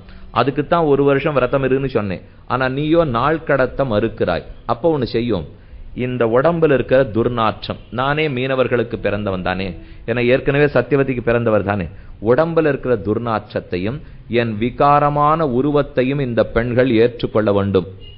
அந்த ஏத்துக்கிறது தான் ஒரு வருஷம் விரதம் இருந்ததுக்கு சமம். ஒரு வருஷம் விரதம் இருந்திருந்தா தேவலை, ஆனா எதையுமே ஏத்துக்காம வசந்தது கிடைக்க கூடாது இல்லையோ. ஆகையாலே நான் வரும்போது என்னுடைய ரூபம் அழகா இருக்காது, விகாரமா இருக்கும், உடம்பு முழுக்க மீன் நாற்றம் அடிக்கும். இருந்தாலும் இவர்கள் முகம் சுளிக்காமல் என்னை ஏற்றுக்கொண்டால் என் அனுகிரகத்தாலே நல்ல மகவை ஈன்றெடுப்பார்கள் என்று வேதவியாசர் சொன்னார். சரி, நான் சொல்லி ஏற்பாடு பண்ணி வைக்கிறேன்னு சத்தியவதி ஒத்துண்டாள். அவர் பரப்பு போயிட்டார். முதல்ல அம்பிகை என்னிடத்திலே வந்தாள், ஏற்பாட்டை சொல்ல வியாசர்ங்கிற பேரு சொல்லல, உனக்கு கர்ப்பம் தரிப்பதற்கு ரிஷியின் அனுகிரகத்தை ஏற்பாடு பண்ணிருக்கேன்னு சொன்னாள். இவளும் இரவு பொழுதிலே காத்திருந்தாள். வேதவியாசர் வந்தார், ரூபம் நன்னாலே, உடம்பு முழுக்க ஒரே வாடை. இதை கண்ட உடனே அவ கண்களை பொத்தினுட்டாள். அம்பிகை கண்ணப்பத்தின்றதுனாலே ஒரு மகவை ஈன்றெடுத்தாள். கண் தெரியாத அந்தனான திருத்தராஷ்டிரனை பெற்றெடுத்தாள். அப்பதான் தாயார் சத்தியவதி கேட்கிறாள், நல்ல பிள்ளைதானே பிறப்பன்? வேதவியாசர் பதில் சொல்றார், என்னை கண்டு தாங்க மாட்டாமல் கண்ணை பொத்தினுட்டபடியாலே அந்தனாகத்தான் பிறப்பன். அவனுக்கு 100 பிள்ளைகள் பிறப்பார்கள், எல்லாரும் 1000 யானை பலம் கொண்டவர்களாக இருப்பார்கள். ஆனால் கண் தெரியாது. மூத்த திருதராஷ்டிரனுக்கு கண் இல்லை, முடிஞ்சது. கடைசி பெண்ணிப்ப அம்பாலிகை சத்தியவதி. அவளை தொடர்ந்து நீயாவது நல்ல மகவாக பெற்றெடுத்துக்கொள். அதே வேதவியாசர் இரவு பொழுதிலே வந்தார். அதை பார்த்த உடனே அவளிடத்தில் இருந்த வெறுப்பாலே, இவ பயந்து கண்ண முடிக்கல, ஆனா வெறுப்பால உடம்பு வெளுத்து போய் ஜுரம் வந்துடுத்து அவளுக்கு. அதுக்குன்னு ஒரு பிள்ளை பிறந்தான். அவனுக்கு தான் பாண்டுன்னு பேர். பாண்டரஹா, சங்க பாண்டரஹா, வெண்மை நிறத்தினாலேயே பாண்டுன்னு பெயர் பெற்றான். இவரை பார்த்த உடனே உடம்பு பயந்து வெளுத்துக்கு சோக நோய் கண்ட சொல்லியோ, சோக நோயோட தேக ஆரோக்கியம் இல்லாத பாண்டு பிறந்தான். இது 2வது பிள்ளையினுடைய சரித்திரம். அப்ப விசித்திர வீரனுடைய அம்பிகைக்கும் அம்பாலிகைக்கும் திருத்தராஷ்டிரனும் பாண்டுவும் பிறந்தார்கள். இந்த 2 பிள்ளைகளே எப்ப கண்ணில்லையோ ராஜ்யத்துக்கு பட்டாபிஷேகம் பண்ண முடியாது. இவனுக்கு கண் இருக்கு, ஆனா தேக ஆரோக்கியம் இருக்க போறது இல்லை. ஆரோக்கியம் இருக்கிற ராஜா ஆண்டாளே எல்லா இடத்தையும் எடுத்துன்னு போடுவா. இன்னும் ஆரோக்கியமே இல்லாத ராஜா வேற ஆண்டான்னா, இதனால சத்தியவதிக்கு இன்னும் மனசு தாங்கலே. சரி, மறுபடியும் அம்பிகையினிடத்திலே கேட்டு, இந்த ஒரு முறையாவது வேதவியாசா நல்ல பிள்ளையாக கொடு. அம்பிகை பார்த்தா பழைய வெறுப்பும் மீன் நாற்றமும் அவ மனசுலேருந்து போகவே இல்லை. அதனால மாமியார் இடத்துல ஒத்துனுட்டாலும் ஒரு பணிப்பெண்ணை நன்னா அலங்காரம் பண்ணி வியாசரிடத்திலே அனுப்பி வைத்தாள். வியாசரோ இதுவே கடைசி அருள் என்றும் சொல்லி வச்சிருக்கார். பணிப்பெண் வந்தாள், ஆனந்தமாக வியாசருடைய அனுகிரகத்தை பெற்றாள். பெற்றவள் கரு தரித்தாள். அந்த கருதான் விதுரனாக வந்து பிறந்தது. அப்ப பணிப்பெண்ணனுடைய பிள்ளை. ஆனாலே இது பிறந்ததே வேதவியாசருடைய குமாரர்னு வச்சுக்கலாம். அதே சமயத்தில் திருத்தராஷ்டிரனுக்கும் பாண்டுவுக்கும் தம்பின்னு வைத்துக் கொள்ளலாம். எல்லாரும் ஒரே அனுகிரகத்தால பிறந்தவர்கள் தானே. இப்ப அந்த பணிப்பெண் கருத்தரிக்கிறாள். விதுரனுக்கும் ராஜ்யத்தாளுகிற சக்தி இல்லாத போச்சு. ஏன்னா பணிப்பெண்ணுக்கு பிறந்தபடியாலே கண்ணிலே திருத்தராஷ்டிரனுக்கு ஆள முடியல, பாண்டுவுக்கு உடம்பு சரியில்லை. நிலைமை என்னன்னு யோசிக்கணும். இவர்கள்லாம் ரொம்ப மெத்தப்படுத்தி எல்லாமே அறிந்தவர்கள் தான். இருந்தாலும் செய்கிற சில தவறான செயல்களாலே எத்தனை தூரம் துன்பப்படுகிறார்கள்ங்கிறத பார்த்துக்கணும். 1000 யானை பலம் இருக்கலாம், ஆனா பாபச் செயல்ங்கிறது எத்தனை தூரம் நம்மளை அலக்கழிக்கிறது. நாம எவ்வளவு எளியவர்களாக இருந்தாலும் இதை போல கதையிலிருந்து எப்படி இருக்கணும்னு தெரிஞ்சுக்கணும், எப்படி இருக்கக்கூடாதுங்கிறதையும் நாம புரிந்து கொள்ள வேண்டும். ஆகையால் கடைசி பிள்ளை விதுரன் பிறந்தான். அந்த கர்ப்பம் ஏன் பிறந்ததுங்கிற சரித்திரம் சொல்றேன். இது வரைக்கும் யாராருக்கு எப்படி பிறந்தார்கள்னு பார்த்திருக்கோம். விதுரனே பரம தார்மிகனான யமதர்மராஜனுடைய அம்சம்னு பார்த்த மூல்யம். ஆணிமாண்டவ்யர்னு ஒரு ரிஷி. அந்த ரிஷியனுடைய சாபத்தினால்தான் யமதர்மராஜன் விதுரனாக வந்து பிறக்கிறான். ஆணிமாண்டவ்யன் தன் சிறு பிராயத்தே சின்ன சின்ன எறும்புகளை பிடிச்சு துன்புறுத்தி விளையாடுவர். சின்ன குழந்தை கன்றுகளோட செவியில் கட்டெரும்பு பிடித்துட்டால், பெரியாழ்வாரே பாசுரம் பாடியிருக்கார். கண்ணனே எறும்பு பிடிச்சு கண்ணுக்குட்டியினுடைய காதுல விட்டுடுவனும். கண்ணுக்குட்டியினுடைய பின்னங்காலை கட்டி வச்சிருந்தா கால் கட்டை அவுத்து விட்டுட்டு அதை ஓட விட்டுடுவான். பசுமாட்டை கறந்துட்டே இருக்கிறச்சே காலை கட்டி வச்சிருந்தா அவுத்து விட்டுட்டு அதை எட்டி உதைக்கிறத பார்த்து கை தட்டி சிரிப்பன். கண்ணுகள் ஓடச் செவியில் கட்டெரும்பு பிடித்திட்டால் கழகண்டு செய்யும் பிரானே என்று பெரியாழ்வார் நீராட்ட பதிகத்தில் 10 பாசுரம் பாடினார். அதனால இது சின்ன பிள்ளைகள் விளையாட்டுன்னு வச்சுங்கோ. இந்த ஆணிமாண்டவ்யங்கிற ரிஷி சிறு பிராயத்தே இப்படி எறும்புகளை பிடிச்சு விளையாடி இருக்கார். அவருக்கு வயசாச்சு. பரம வைராக்கிய நிதியாய் சிறந்த யோகம் படைத்தவராய் தியான மார்க்கத்தில் ஈடுபட்டிருக்கார். ஆனா அவர் பேரில் ஏதோ ஒரு குற்றம் சுமப்பட்டு ராஜா விசாரிக்கிறான். நீர் தான் ஒரு குற்றம் பண்ணியிருக்கிறாமேன்னா அவர் பேச மாட்டார். ஒரு யோகத்தில் இருக்கார், என்ன விசாரணை நடக்கிறதுன்னு கூட அவருக்கு தெரியல. அதனால இவர் தான் குற்றம் பண்ணியிருக்கணும். ராஜா தண்டனையும் கொடுத்துட்டான். கழுவேற்ற வேண்டும்னு தண்டனை. அவருக்கு விசாரணையும் தெரியல, தண்டனையும் தெரியல, கழுவும் தெரியல. அவர் அமர்ந்தது யோகத்திலே. அந்த யோகத்தோட அப்படியே தூக்கின்னு போய் கழுமரத்து மேல உட்காந்து வச்சுட்டா. அந்த கழு அவருடைய உடம்புக்குள்ள ஏற ஆரம்பிக்கிறது. பாதி தூரம் ஏறின பிற்பாடுதான் தனக்கு என்ன நடக்கிறதுன்னு ஆணிமாண்டவியருக்கு புரியுறது. ஏன்னு கண்ணை முழிச்சு பார்த்து பக்கத்தில் இருக்கிறவாள்கிட்ட என்ன எதுக்கு கழுல ஏத்துறீள்னு கேட்டார். ராஜாவனுடைய ஆணை, அதனால கழுவேற்றுகிறோம். என்ன குற்றம் புரிந்தேன்னா இதுன்னு சொன்னார்கள். அவர் யோசித்து பார்த்தார். இந்த குற்றமே நாம புரிஞ்சதாகவே தெரியலையே. இந்த தண்டனைக்கு எது காரணமாக இருக்கும்? இந்த ராஜா சொல்றதெல்லாம் இதுக்கு காரணம் இல்லை. இதுக்கு மேல ஆணித்தரமா வேற ஏதோ காரணம் இருக்கு. அது புரியாமல் இவர்கள் பேசுகிறார்கள். ஆணிமாண்டவியர் நினைச்சிருந்தார். அவருக்கு இருக்கிற தர்ம சிந்தனத்துக்கு தர்ம தேவதைய நேர கூப்பிட முடியும் அவருக்கு. அதனால யமதர்மராஜனை கூப்பிட்டார். காலன் ஒருத்தன் உண்டு, மிருத்யு தேவதைன்னு ஒருத்தன் உண்டு, யமதர்மராஜன் ஒன்று உண்டு. மூணே ஒண்ணுன்னு வச்சுக்கலாம். அல்லது ஒருத்தருக்கு மரணம் ஏற்பட போற காலம் எது? கால தேவத்தை நிர்ணயிக்கும். மரணத்தை கொடுக்கிறது மிருத்யு தேவத்தை நிர்ணயிக்கும். அவர் பண்ணினத்துக்கு தகுந்தா போலே ஸ்வர்க்கமா நரகமா தர்ம தேவத்தை நிர்ணயிக்கும். 3 பேர் இருக்காளோ இல்லையோ, தர்ம தேவதை, கால தேவதை, மிருத்யு தேவதை. இது தர்ம தேவதையான யமதர்மராஜன். சூரிய பகவானுடைய பிள்ளை தான் யமதர்மராஜன். அந்த யமனுடைய கூட பிறந்த தங்க தான் யமுனா தேவி. யமின்னு அவருக்கு ஒரு பேர் உண்டு. வடக்கே பிருந்தாவனம், மதுரப்பட்டணம், யமுனா நதி கரையில இருக்கோ இல்லையோ, அந்த யமுனா நதியே இந்த யமனுடைய தங்க தான். எல்லாம் சூரியனுடைய பிள்ளையும் பெண்ணும். ஆக யமதர்மராஜன் இவரால் அழைக்கப்பட்டு ஆணிமாண்டவியருக்கு முன்னாடி வந்து நின்னான். நான் என்ன தப்பு பண்ணேன்னு இந்த தண்டனை எனக்குன்னு கேட்டார். அப்ப அவன் சொன்னதுதான் ஆச்சரியம். நீர் சின்ன வயசுல எறும்புகளை பிடிச்சு விளையாடிந்தீரே, அதற்காகத்தான் இப்ப நீர் கழிவிலே ஏற்றப்பட்டீர் என்று யமதர்மராஜன் சொன்னார். பக்கத்துல இருந்த ஆளுக்கெல்லாம் தூக்கி வாரி போட்டது. ராஜா என்னமோன்னா சொல்லி விசாரணை எல்லாம் பண்ணார். இந்த எறும்பு பிடிச்ச கதையெல்லாம் நமக்கு தெரியவே இல்லையே அப்படின்னு அங்க இருக்கிறவர்கள் நினைத்தார்கள். எங்கோ ஏதோ நடக்கும், எதற்கோ நாம தண்டனை அனுபவிச்சுருப்போம். அதனால நாம தான் ஜாக்கிரதையா இருந்துக்கணுமே தவிர இது எதற்கு இப்ப போங்கிறது சட்டுன்னுலாம் நமக்கு புரியாது. எப்பவோ ஏதோ பண்ணிருக்கலாம். ஆனா அந்த பாபங்களை போக்கிக்கணுங்கிறது தான் முக்கியம். பல பேர் என்ன கேள்வி கேண்டே இருப்பாள்னா, இப்ப நான் படுறேனே இது எந்த பாபத்தாலே, எந்த ஜென்மத்துல பண்ணது, எந்த ஆண்டு 2000 1998 எந்த மாசத்துல பண்ணதுன்னா கேண்டிருப்போம்.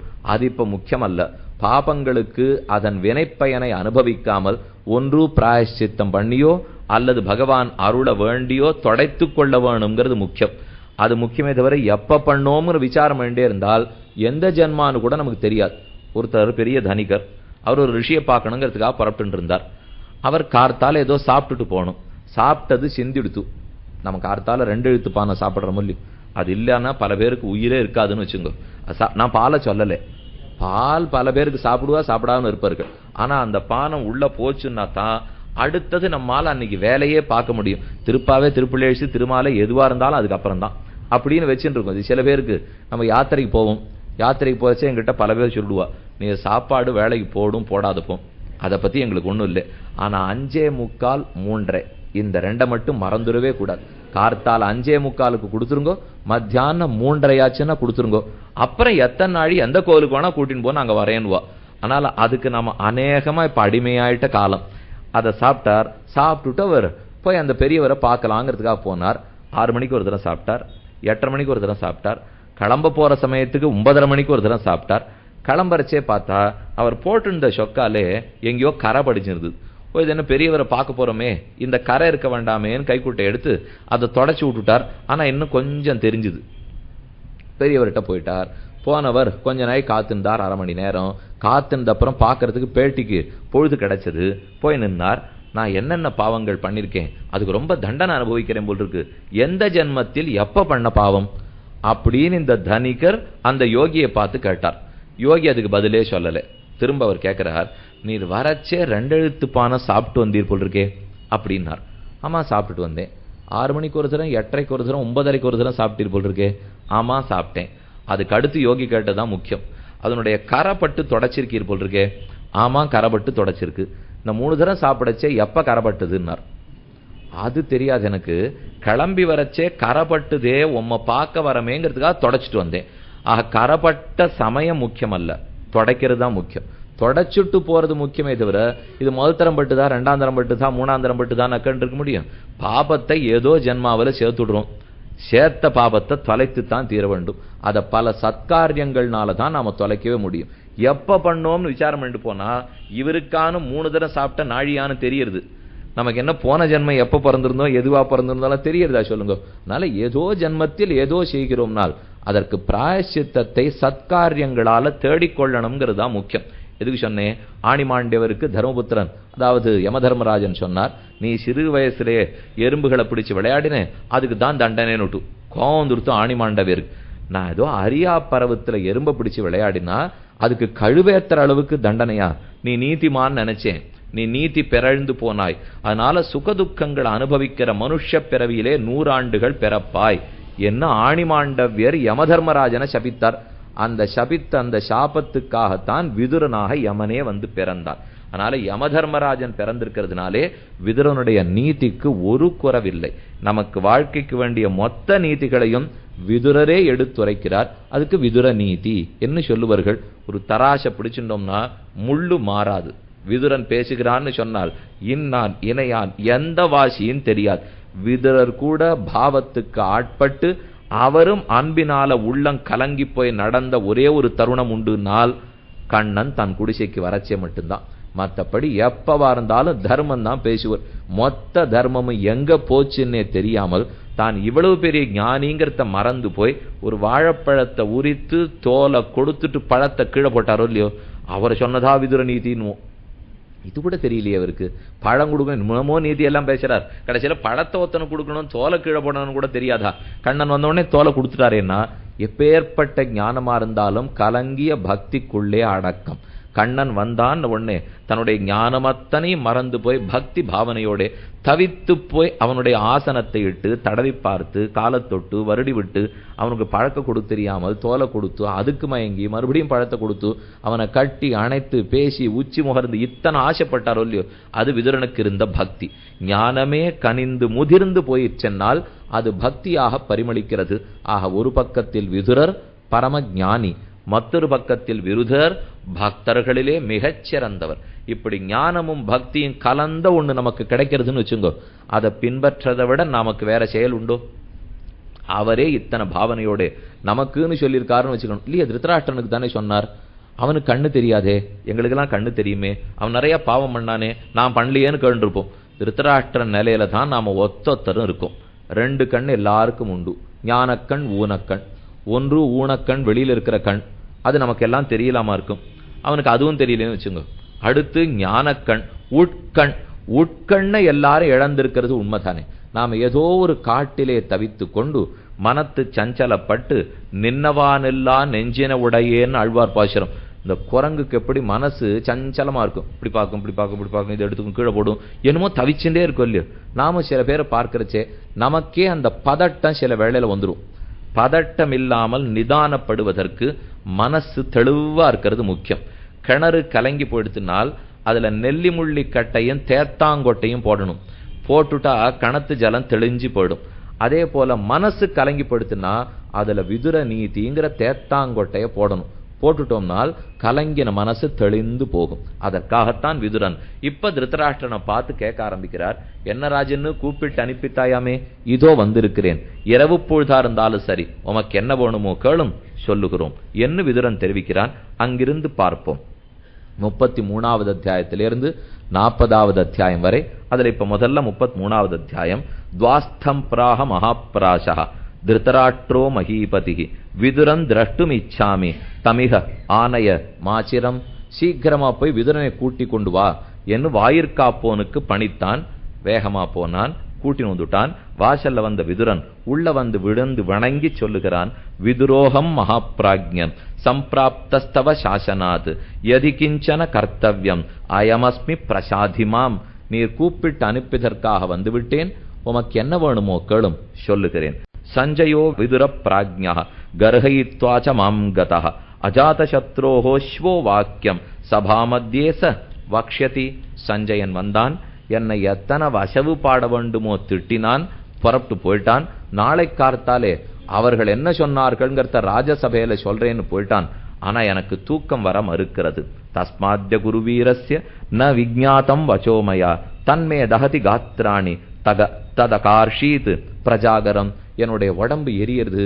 நாளைக்கு சஞ்சயன் என்ன சொல்லிட போறானோ, நம் மக்களுக்கு வாழ்ச்சியோ பாண்டு புத்திராளுக்கு என்ன ஆகுமோ, நாட்டை துண்டாட வேண்டி வருமோ, இந்த நாடு இவ்வளவு நாள் பாதுகாத்தோமே என்று ரொம்ப உடம்பு பற்றி எரிகிறது. அதனால ராத்திரி முழுக்க தூக்கம் இல்லை. ததகார்ஷீத் பிரஜாகரம். ஜாகரம், ராத்திரி முழுக்க விழித்தே இருந்தேன். கங்குலும் பகலும் கண்துயில் அறியாள். அம்மாழ்வாருடைய பாசனம். கண்ணநீர் கைகளார் இறைக்கும் சங்கு சக்கரங்கள் என்று கைகூப்பும் தாமரை கண்ணன்னே தளரும் எங்கனே தரிக்கேன் உன்னவிட்டென்னும் இருநிலம் கைதொழாவிருக்கும் செங்கையல்பாய் நீர் திருவரங்கத்தாய் என்று திருவாய்மொழியில விசாரிக்கிறார். ரெண்டு விதமான ஆட்களுக்கு தூக்கம் வராது. ஒன்று ஏதோ மன உளைச்சல் இருக்கு, தூக்கம் வராது. இல்லைன்னா விரக தாபத்தில் துடிக்கிறாளோ இல்லையோ, நாயக்கனை பிரிந்து நாயக்கி துடித்தா தூக்கம் வராது. அதைத்தான் இப்போ ஆழ்வார் இடத்துல காண்கிறோம். நாயக்கனை பிரிந்து ஆழ்வார்கள்ங்கிற நாயக்கிகள் துடிக்கிறாளா, தூக்கம் வராத சமப்படுறார்கள். இப்ப தர்மபுத்திரனாகட்டும் இந்த திருதராஷ்டனுக்கு அப்படி ஒண்ணும் நிலைமை இல்லையே, பின்ன ஏன் தூக்கம் வராமல் இருக்கிறான்? ஜாகிரதோ தஹ்யமானஸ்ய ஸ்ரேயோயத் அனுபஷ்யசி தது ப்ரூஹி த்வம்ஹி நஸ்தாத தர்மார்த்த குஷலோக்கியசி. தர்மம் எல்லாம் நீ தெரிஞ்சு வச்சிருக்கே, அர்த்தமும் தெரிஞ்சு வச்சிருக்கே. என்ன தர்மம் மட்டும் தெரிஞ்சுட்டு இருந்தா ராஜாவுக்கு தர்மமே சுருண்டா முடியுமா? நாட்டை ஆண்டாகணும், பொருள் சம்பாதிச்சாகணும், மக்களை ரட்சித்தாகணும். அதனால அர்த்தமும் உனக்கு தெரிஞ்சிருக்கு, தர்மமும் தெரிஞ்சிருக்கு. நீ எனக்கு வேண்டிய தம்பியாகவும் இருக்கிறாய், வேலைக்காரனாகவும் இருக்கிறாய். ஆகையாலே நல்லத்தை சொல் என்று கேட்டான். இப்ப திரும்ப விதுரர் கேட்கிற கேள்வியிலேருந்து ஒரு வார்த்தையும் நமக்கு முக்கியம். இத்தனை நாளி கூட நீங்க கதை கேட்டுட்டீர்கள். அடுத்த 20 நிமிஷம் கண்டிப்பா கூர்ந்து தான் கேட்டாகணும். யார் யார் பண்டிதன், யார் யார் முட்டாள், யார் யாருக்கு தூக்கம் வராது, யார் யாருக்கு தூக்கம் வரும், இந்த கணக்கு இப்ப சொல்ல போறார். இப்ப நாம ஒத்தொத்தரும் இந்த காரணத்துக்குள்ள எதுக்காக தூங்குறோம், எதுக்காக தூங்கலை அப்படின்னு நீங்களே பார்த்துக்க வேண்டியதுதான்.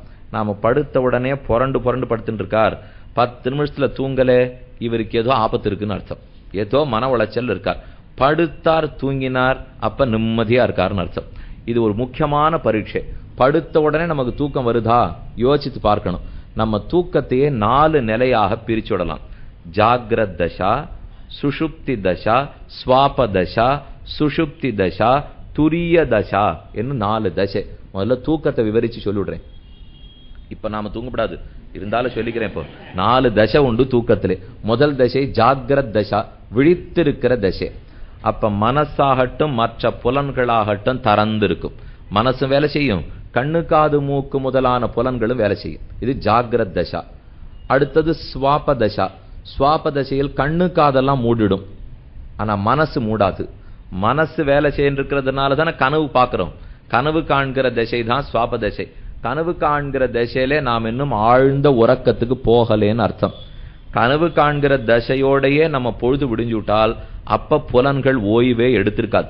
இந்த புலன் ஓய்வு எடுத்தாலும் மனசு ஓய்வு எடுக்கலையோ இல்லையோ, அதனால இந்திரியங்களை வீணா அந்த மனசு குழப்பிண்டே தான் இருக்கும். மனசடங்கி சொப்பனம் இல்லாமல் தூங்கினால்தான் எல்லா இந்திரியங்களும் மறுநாள் காலை வேண்டிய ஓய்வெடுத்து புத்துணர்ச்சியோடு இருக்கும். ஏன் புத்துணர்ச்சி வருதுன்னு மேல சொல்றேன். அது தெரிஞ்சு நுட்டில்னா எவ்வளவு ஆச்சரியமான செய்தின்னு புரிஞ்சு போடும்.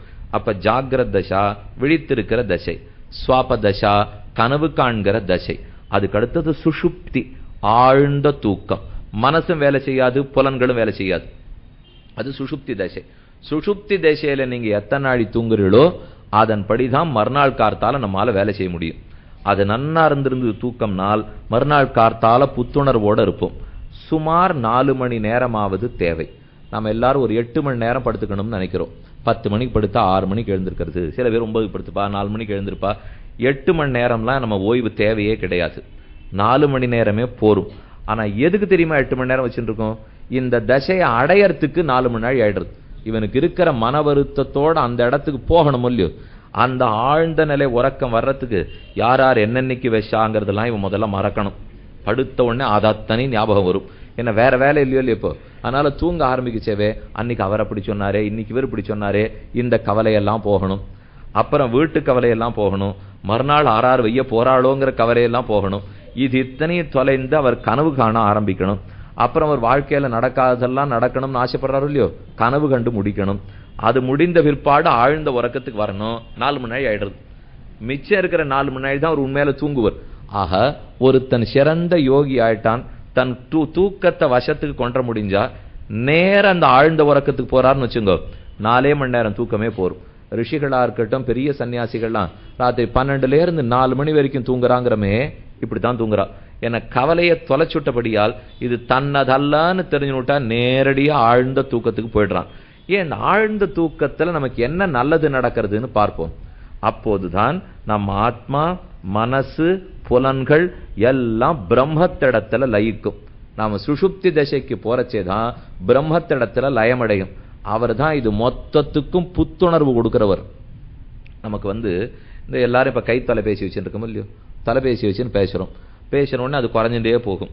குறைஞ்சிட்டு போனா அது இருக்காது. அப்புறம் மறுபடியும் மின்சாரத்துல போட்டு அதுக்கு மறுபடியும் ஏத்திக்கணும். அதுக்கு சக்தியை ஏத்தின்றாத்தானே திரும்ப வேலை செய்யும். அதை போல உலகத்துக்கே சக்தி ஆட்டம், அதை திரும்ப சக்தி கொடுக்கிறது தான் பரபிரம்மம். அதை ஒரு நாள் ராத்திரி நாம தூங்கும் போது அந்த பிரம்மத்தடத்துல போய் லயிக்கிறோம். லயித்த உடனே இந்த இழந்த சக்தி அத்தனையும் பிரம்மத்தடத்திலேருந்து நாம மீட்டு நடுவோம். பரமாத்மாவிடத்திலேருந்து ஜீவாத்மாவுக்கு கிடைக்க மறுநாள் கார்த்தால புத்துணர்வோட இருக்கும். இதுல யோகிகள் என்ன பண்றாள்னா, தூங்காமலே பிரம்மத்துல லயிச்சு சக்தி அவளால பெற முடியறது. யோகிகள்லாம் பிரம்மத்துல லயிக்கிறான்னு தியான மார்க்கத்தை பத்தி பேசுறோம் இல்லையோ, இந்த தியானத்தின் சிறப்பே அவர்களுக்கு தூங்காமலே இந்திரியங்களும் மனசுக்கும் என்ன புத்துணர்வு வேணுமோ, ஓய்வு வேணுமோ அதை அடைஞ்சுடுறா. ஏன்னா தூக்கம்ங்கிறது ஒரு தனித்த விஷயம் அல்ல, தூக்கம்ங்கிறது பிரம்மத்திடத்துல கிடக்கிற லயம். அந்த லயத்தை தூங்காமலே யோகத்தால் அடைஞ்சிட முடியும்னு வச்சுங்கோ, அப்ப தானே இழந்த சக்தி நாம் பெற்று விடுகிறோம். இதுதான் யோகிகளும் ரிஷிகளும் பண்றது. ஆக தூக்கம் முக்கியம். யாருக்கு முக்கியம்? கண்ணனை கீதையில தெரிவிக்கிறார், யுக்தாகார விகாரஸ்ய. தூக்கமே இல்லாதிருந்தாலும் யோகம் வராதுன்னுட்டான். அதிகப்படி தூங்கினாலும் யோகம் வராது. கடைசி பட்சமா உனக்கு என்ன தேவையோ தேவையான அளவு ஆகாரத்தை சாப்பிட்டுக்கோ, தேவையான அளவு தூங்கிக்கொள், தேவையான அளவு உடற்பயிற்சி பண்ணு. கண்ணன் சேர்த்தே சொல்றார், யுக்த ஆகார விகாரஸ்ய. விகாரம்னு சொன்னா உடற்பயிற்சி. சாப்பிட்டு முடித்தோ முன்னோ பின்னோ எப்பப்போ உடற்பயிற்சி செய்ய வேண்டுமோ செய்ய வேண்டும். ஆக தேகம் ஆரோக்கியமா இருக்கணும், மனசு ஆரோக்கியமா இருக்கணும், தூக்கம் நன்னா இருக்கணும். அதெல்லாம் இருக்கணும்னு எல்லாருக்கும் ஆசை இருக்கும் இல்லையோ? எனக்கு இருக்கு, கண்டிப்பா எல்லாருக்கும் இருக்கு. இருக்குன்னா இப்ப விதுரன் கேட்கிற கேள்விக்கு நம்ம பதில் சொல்லி ஆகணும். என்ன, இந்த திருத்தராஷ்டிரன் தூங்காது இப்ப தவிச்சுட்டு இருக்கார். யார் யார் தூங்க மாட்டார்கள், யாராருக்கு தூக்கம் வராதுன்னு விதுரர் திருத்தராஷ்டிரனை பார்த்து கேட்க ஆரம்பிக்கிறார். அபியுக்தம் பலவதா துர்பலம் ஹீன சாதனம் ஹிருதஸ்வம் காமினம் சோரம் ஆவிசந்தி பிரஜாகராக. இந்த 5 பேருக்கு தூக்கம் வராது, தவிப்பர்கள். அபியுக்தம் பலவதா, தன்னை விட பலத்துல அதிகமா இருக்கிறவனோட யாரு சண்டை போட்டுனுட்டானோ அவனுக்கு தூக்கம் வரவே வராது. துர்பலம் ஹீன சாதனம், தான் உன்னை நடத்தணும் நினைத்தால் அதற்கு பலம் இல்லாமல் போய் அதை முடிப்பதற்கு கருவியே யார்கிட்ட இல்லாத படுத்தோ அவனுக்கு தூக்கம் வராது. ஹிருதஸ்வம், தன் சொத்தை யார் களவாடி கொண்டு போயிட்டார்களோ, இவன் சொத்தை ஒண்ணு மிச்சம் இல்லாத தூக்கின்னு போயிட்டான்னு வச்சுங்கோ, எல்லாத்தையும் திருட்டு கொடுத்தவனுக்கு தூக்கம் வராது. காமினம், காமவசப்பட்டவனுக்கு தூக்கம் வராது. அதைத்தான் கீழே சொன்னேன். காமத்தினாலதான நாயகி பாவத்தில் விரகதாபம் பிரிவாற்றாம தாங்காம அழ்வார்கள் துடிக்கிறார்களோ இல்லையோ. காமினம், காமவசப்பட்டவனுக்கு தூக்கம் வராது. சோரம், திருடனுக்கு தூக்கமே வராது. அது ரொம்ப சுலபம். ஏன்னா மற்ற பேர் தூங்கிட்டு இருக்கச்சு இவரும் தூங்கி போயிட்டா, அவள்லாம் முழிச்சுட்டு இருக்கிறச்சே இவர் தூங்கணும், அவர்கள்லாம் தூங்கும் போது இவர் முழிச்சுட்டு இருக்கணும். அப்ப திருடனுக்கு தூக்கம் வராது. இந்த 5 பேரும் சோரம் ஆவிசந்தி பிரஜாகராக. இவர்கள் யாருக்கும் தூக்கம் வராது. இப்ப நமக்கு தோணும், திருத்தராஷ்டிரன் இந்த வகையிலேயே வரலையே, இப்போ என்ன விதுரர் இப்படி பேசியிருக்கார்? ஏன்னா திருத்தராஷ்டிரன் தான் திருடன் அல்லன், திருத்தராஷ்டிரன் தன் சொத்தை களவு கொடுத்துள்ளே, திருத்தராஷ்டிரன் ஒண்ணு தன்னை விட வலியவர்களிடத்துல சண்டை போட போயிடலே, திருத்தராஷ்டிரன் தான் நினைச்சதை நடத்திக்கிறதுக்கு கருவி அத்தனையும் தொலைச்சிட்டும் இருக்கல, இப்ப ஒண்ணுமே இல்லையேன்னு தோணும். இந்த 5வதுக்கு அப்புறம் தனி ஸ்லோகம். விதுரன் ரொம்ப சாமர்த்தியக்காரர். பேச்சில மயிரலகு தடவராப்புல தடவுவர், ஆனா உள்ளுக்குள்ள கத்தி இருக்கும். அவர் பேசுறச்சே மேலோட்டமா வாழைப்பழமாட்டம் இருக்குமே தவிர உள்ளுக்குள்ள வேணும்னு ஊசி வச்சிருப்பார். இந்த 5ஐயும் முதல் ஸ்லோகத்துல சொன்னாரா, அடுத்த ஸ்லோகத்துல தான் திருத்தராஷ்டிரனுக்கு இருக்கிற ஆபத்தை சொல்லுகிறார். இந்த 5 உனக்கு இல்லேன்னு எனக்கு தெரியும் திருத்தராஷ்டிரா, அதனாலதான் உனக்கு வேண்டியது அடுத்த ஸ்லோகத்துல தனியா சொல்றேன். கஷ்டித் ஏதைர் மகாதோஷைஹி நஸ்பிருஷ்டோசி நராதிப. யோசித்து பார்த்தேன், இந்த 5 தோஷத்தினாலே நீ தீண்டப்பட்டதா தெரியலையே, அப்ப வேற ஏதோ தோஷம் இருக்குன்னு தோன்றது. கச்சிச்ச பரவித்தேஷு கிருத்யன்ன பரிதப்பியசே. ஒருவேளை புறத்தியார் சொத்தை கொள்ளையடிச்சுட்டு நீ எரிஞ்சின்னு இருக்கியோ என்று கேட்டு நிறுத்தி விட்டார். ஏன்னா முதல் 5 உனக்கு இல்லை, இந்த 6வது ஆளும் தூங்க மாட்டான். யார் ஒருத்தன் சொத்தை கொள்ள கொடுத்துட்டானோ தூங்காது மட்டுமல்ல, யார் இன்னொருத்தன் சொத்தை அபகரிக்கிறானோ அவனும் தூங்க போவதில்லை. நம்முடையது நம்மிடத்துல இருக்கான்னு முதல்ல ஜாகிரதையா பார்த்துப்போம். முதல்ல நம்முடையதுன்னே ஒண்ணு இல்லை, பகவான் பார்த்து நம்ம இடத்துல ஏதோ கொடுத்து வச்சிருக்கார். உண்மையான சொத்து எது தெரியுமோ, கை கால் ஒழுங்கா இருக்கிறது தான். ஆரோக்கியம் ஒழுங்கா இருக்கு, மனசு கிளேசப்படாம இருக்குன்னா பெரும் சொத்து. இது என்னவா இருந்தாலும் மக்கள் ஒத்துக்க மறுப்பாளை தவிர உண்மை இதுதான். சொல்றா இதெல்லாம் ஒழுங்கா இருந்துட்டா மட்டும் போருமா, பணம் இல்லாட்டா ஓடுமான்னா, இது இருந்தா தான் பணமே சம்பாதித்தோம், இது இருந்தா தான் சம்பாதித்த பணம் நிலைக்கும். எது வேணும்னாலும் தேக ஆரோக்கியமும் மனசு ஆரோக்கியமும் முக்கியம். அதுலயும் தேகத்தை தவிர அதை விட மனசு ஆரோக்கியம் இன்னும் முக்கியம். தேகமானாலும் மருந்து கொடுத்து குணப்படுத்திடலாம், மனசுன்னா துவங்கி வச்சு பேசச்சே சொன்னாரோ இல்லையோ, இன்னத்துக்கு இன்னன்னார் இடத்துல போறோம், யார் இடத்துல மருத்துவர் போறோம்னா மனவியல் மருத்துவர், அவருக்கு இப்ப ரொம்ப முக்கியத்துவம் போச்சு. மற்ற எல்லா வைத்தியர்களை காட்டிலும் அந்த மன இயல் மருத்துவத்துக்கு இவர்கள் என்ன பண்றா, மனசு என்னமோ தவிக்கிறது. யாரை கேட்டாலும் ஒரு மன அழுத்தம்ங்கிறான். ரத்த அழுத்தமா முன்னாடி எல்லாம் பார்த்துருந்தோம், இப்ப ரத்த அழுத்தம் போய் மனவழுத்தம்ங்கிறான். கேட்டா மனவழுத்தத்தினால ரத்த அழுத்தமா, ரத்த அழுத்தத்தினால மனவழுத்தமாங்கிறா. அதுக்கு எத்தனை மாத்திரை தெரியுமா, இப்போ எத்தனை வரணத்துல மாத்திரை உண்டோ அதெல்லாம் இந்த மனவழுத்த நோய்க்குத்தான். அப்படி இருக்கிறவா யாரா இருந்தாலும் விதுர நீதியை கேளுங்கோ, போகலைன்னா என்கிட்ட வந்து கேளுங்கோ, நிச்சயமா சொல்றேன். ஏன்னா அது அவ்வளவு ஆச்சரியமான விஷயங்கள் எடுத்து சொல்லியிருக்கார். இதை நாம் ஆனா உண்மைன்னு நம்பி பின்பற்றணும். இது கதை கேட்டோங்கிறதுக்காக எழுந்து போனோம்னா நடக்காது. இவ்வளவு நமக்குன்னு தெரிந்த விதுரர் தர்மராஜனே கீழே வந்து பிறந்து சொல்லியிருக்காருன்னா இதை விட என்ன நன்மை நமக்கு வேணும். ஆக பரவித்தத்தை பரத்தியாருடைய சொத்தை நீ எடுத்திருக்கா திருத்தராஷ்டிரா, அதனாலதான் உன்னால சரிவர தூங்கறதுக்கு முடியல. ஸ்ரோதுமிச்சாமி தே தர்மியம் பரம் நைஸ்ரேயசம் வச்சா அஸ்மின் ராஜரிஷி வம்சேகி துவமேகா பிராஜ்ய சம்மதா. ராஜரிஷிகள் வம்சத்திலே நீ மிக கொண்டாடப்படுகிறாய். நான் என்ன தப்பு பண்ணேங்கிறத சொல்லி சொல்லி காட்டின்னு இருக்கிறத விட அதுக்கு மருந்து என்னான்னு சொல், தான் தெரியுமே. அதையே திரும்ப திரும்ப நீ சொல்லி காட்டிண்டியானா இதுக்கு மருந்து ஏதேனும் உண்டோ என்று திருத்தராஷ்டிரன் கேட்கிறார். அடுத்து விதுரன் பேச ஆரம்பிக்கிறான். உன்னிடத்தில் இருந்த பெரும் குற்றம் விபரீத தரச்ச துவம் பாகதேயே ந சம்மதா ஆர்ச்சிஷாம் பிரக்ஷயாஞ்சைவ தர்மாத்மா தர்மகோவிதா. 3 லோகத்தை ஆள்வதற்கு நிரம்ப அதிகாரம் படைத்தவன் தர்மபுத்திரன். அவனிடத்துல ராஜ்யத்தை பங்கு கொடுக்க மறுக்கிறாயே. யார் ஒருத்தன் தன்னிடத்தில் இருக்கிற துணிய பெறத்தியாரோட பங்கு கொள்ள மறுக்கிறானோ, தன்னிடத்தில் இருக்கிற அன்னத்தை மற்ற பேரோடைய பகிர்ந்து கொள்ள மறுக்கிறானோ, தன் இல்லத்தை மற்றொருத்தனுடைய பகிர்ந்து கொண்டு இருக்க இடம் கொடுக்க மறுக்கிறானோ அவன் தூங்க மாட்டான்னுட்டான். நாம கிட்ட எல்லாம் நிறைய இருக்குன்னா நாமே அதை வச்சு அனுபவிக்கணும்னு இருந்தால் கொஞ்ச நாள் தூங்கலாம். நாள் போக இது புறத்தியாருக்கு முதல்ல நம்ம பேர்ல பொறாம வந்துடுமோன்னு பயமா இருக்கும், அதனால திருட வந்துடுவாளோன்னு பயமா இருக்கும். பிள்ளை பொண்களுக்கு அவாயதான ஆபத்து வந்துடுமோன்னு பயமா இருக்கும். சில பேர் என்ன செய்யறா, சொத்தை நம்மளே வச்சிருந்து இன்னொருத்தர் இடத்துல பகிர்ந்து கொடுக்காது இருந்தா அவ பிள்ளை பொண்ணு எல்லாத்தையும் தூக்கின்னு போடுறாளோ இல்லையோ, தூக்கின்னு போய் 50 லட்சம் கொண்டா 1 கோடி கொண்டான்னு கேட்கறாளோ இல்லையோ. ஆகையால இது நாமே பகிர்ந்து கொள்ள மாட்டோம்னு வச்சிருந்தால் தூக்கம் வராது, நிம்மதி இருக்காது. நம்ம இடத்துல பகவான் ஒண்ணு கொடுத்திருக்காருனால் அது நம்ம தேவைக்கு மேல 10 காசு கூட இருந்ததுன்னாலும் அதை புறத்தியாரோட பகிர்ந்துக்கிறதுக்கு தயாரா இருக்கணும். திருத்தராஷ்டிரா, உன் குற்றம் என்ன தெரியுமோ, உன்னை தானம் கொடுக்க சொல்ல தர்மம் கொடுக்க சொல்லல, நியாயமா ஒருத்தருக்கு சேர்க்க வேண்டிய சொத்தை போய் பகிர்ந்து கொடுக்க மறுக்கிறாயே. உண்மையிலே உன் இடத்துல இருந்ததுன்னா நீயாவே கொடுத்துடணும். அப்படி இருக்கிறத மாத்தி நிஜத்துல அவளுக்கு அதுக்கு உரிமை இருக்க செய்தே நீ பறித்து கொள்ளுகிறேன்னு சொன்னால் அது பெரும் குற்றம். என்னைக்கும் பாப புண்ணியங்கள்ங்கிறது நாம் செய்வதோட நிற்காது, அது பெருமானுடைய திருவுள்ளத்தில் பதிவு செய்யப்படும். நீ ஏன் தெரியுமா தூக்கம் இல்லாத தவிக்கிறப்போ? நீ பண்ணிருக்கிற பாபம் கண்ணனுடைய ஹிருதயத்துல போய் அங்க கொஞ்சம் அது ஞானவனை தழும்ப வச்சுடுத்து நம்மால நிம்மதியா இருக்க முடியாது திருத்தராஷ்டிரா. பாபமாகட்டும் புண்ணியமாகட்டும் ஈஸ்வரனுடைய உள்ளத்திலே இருக்கிறது.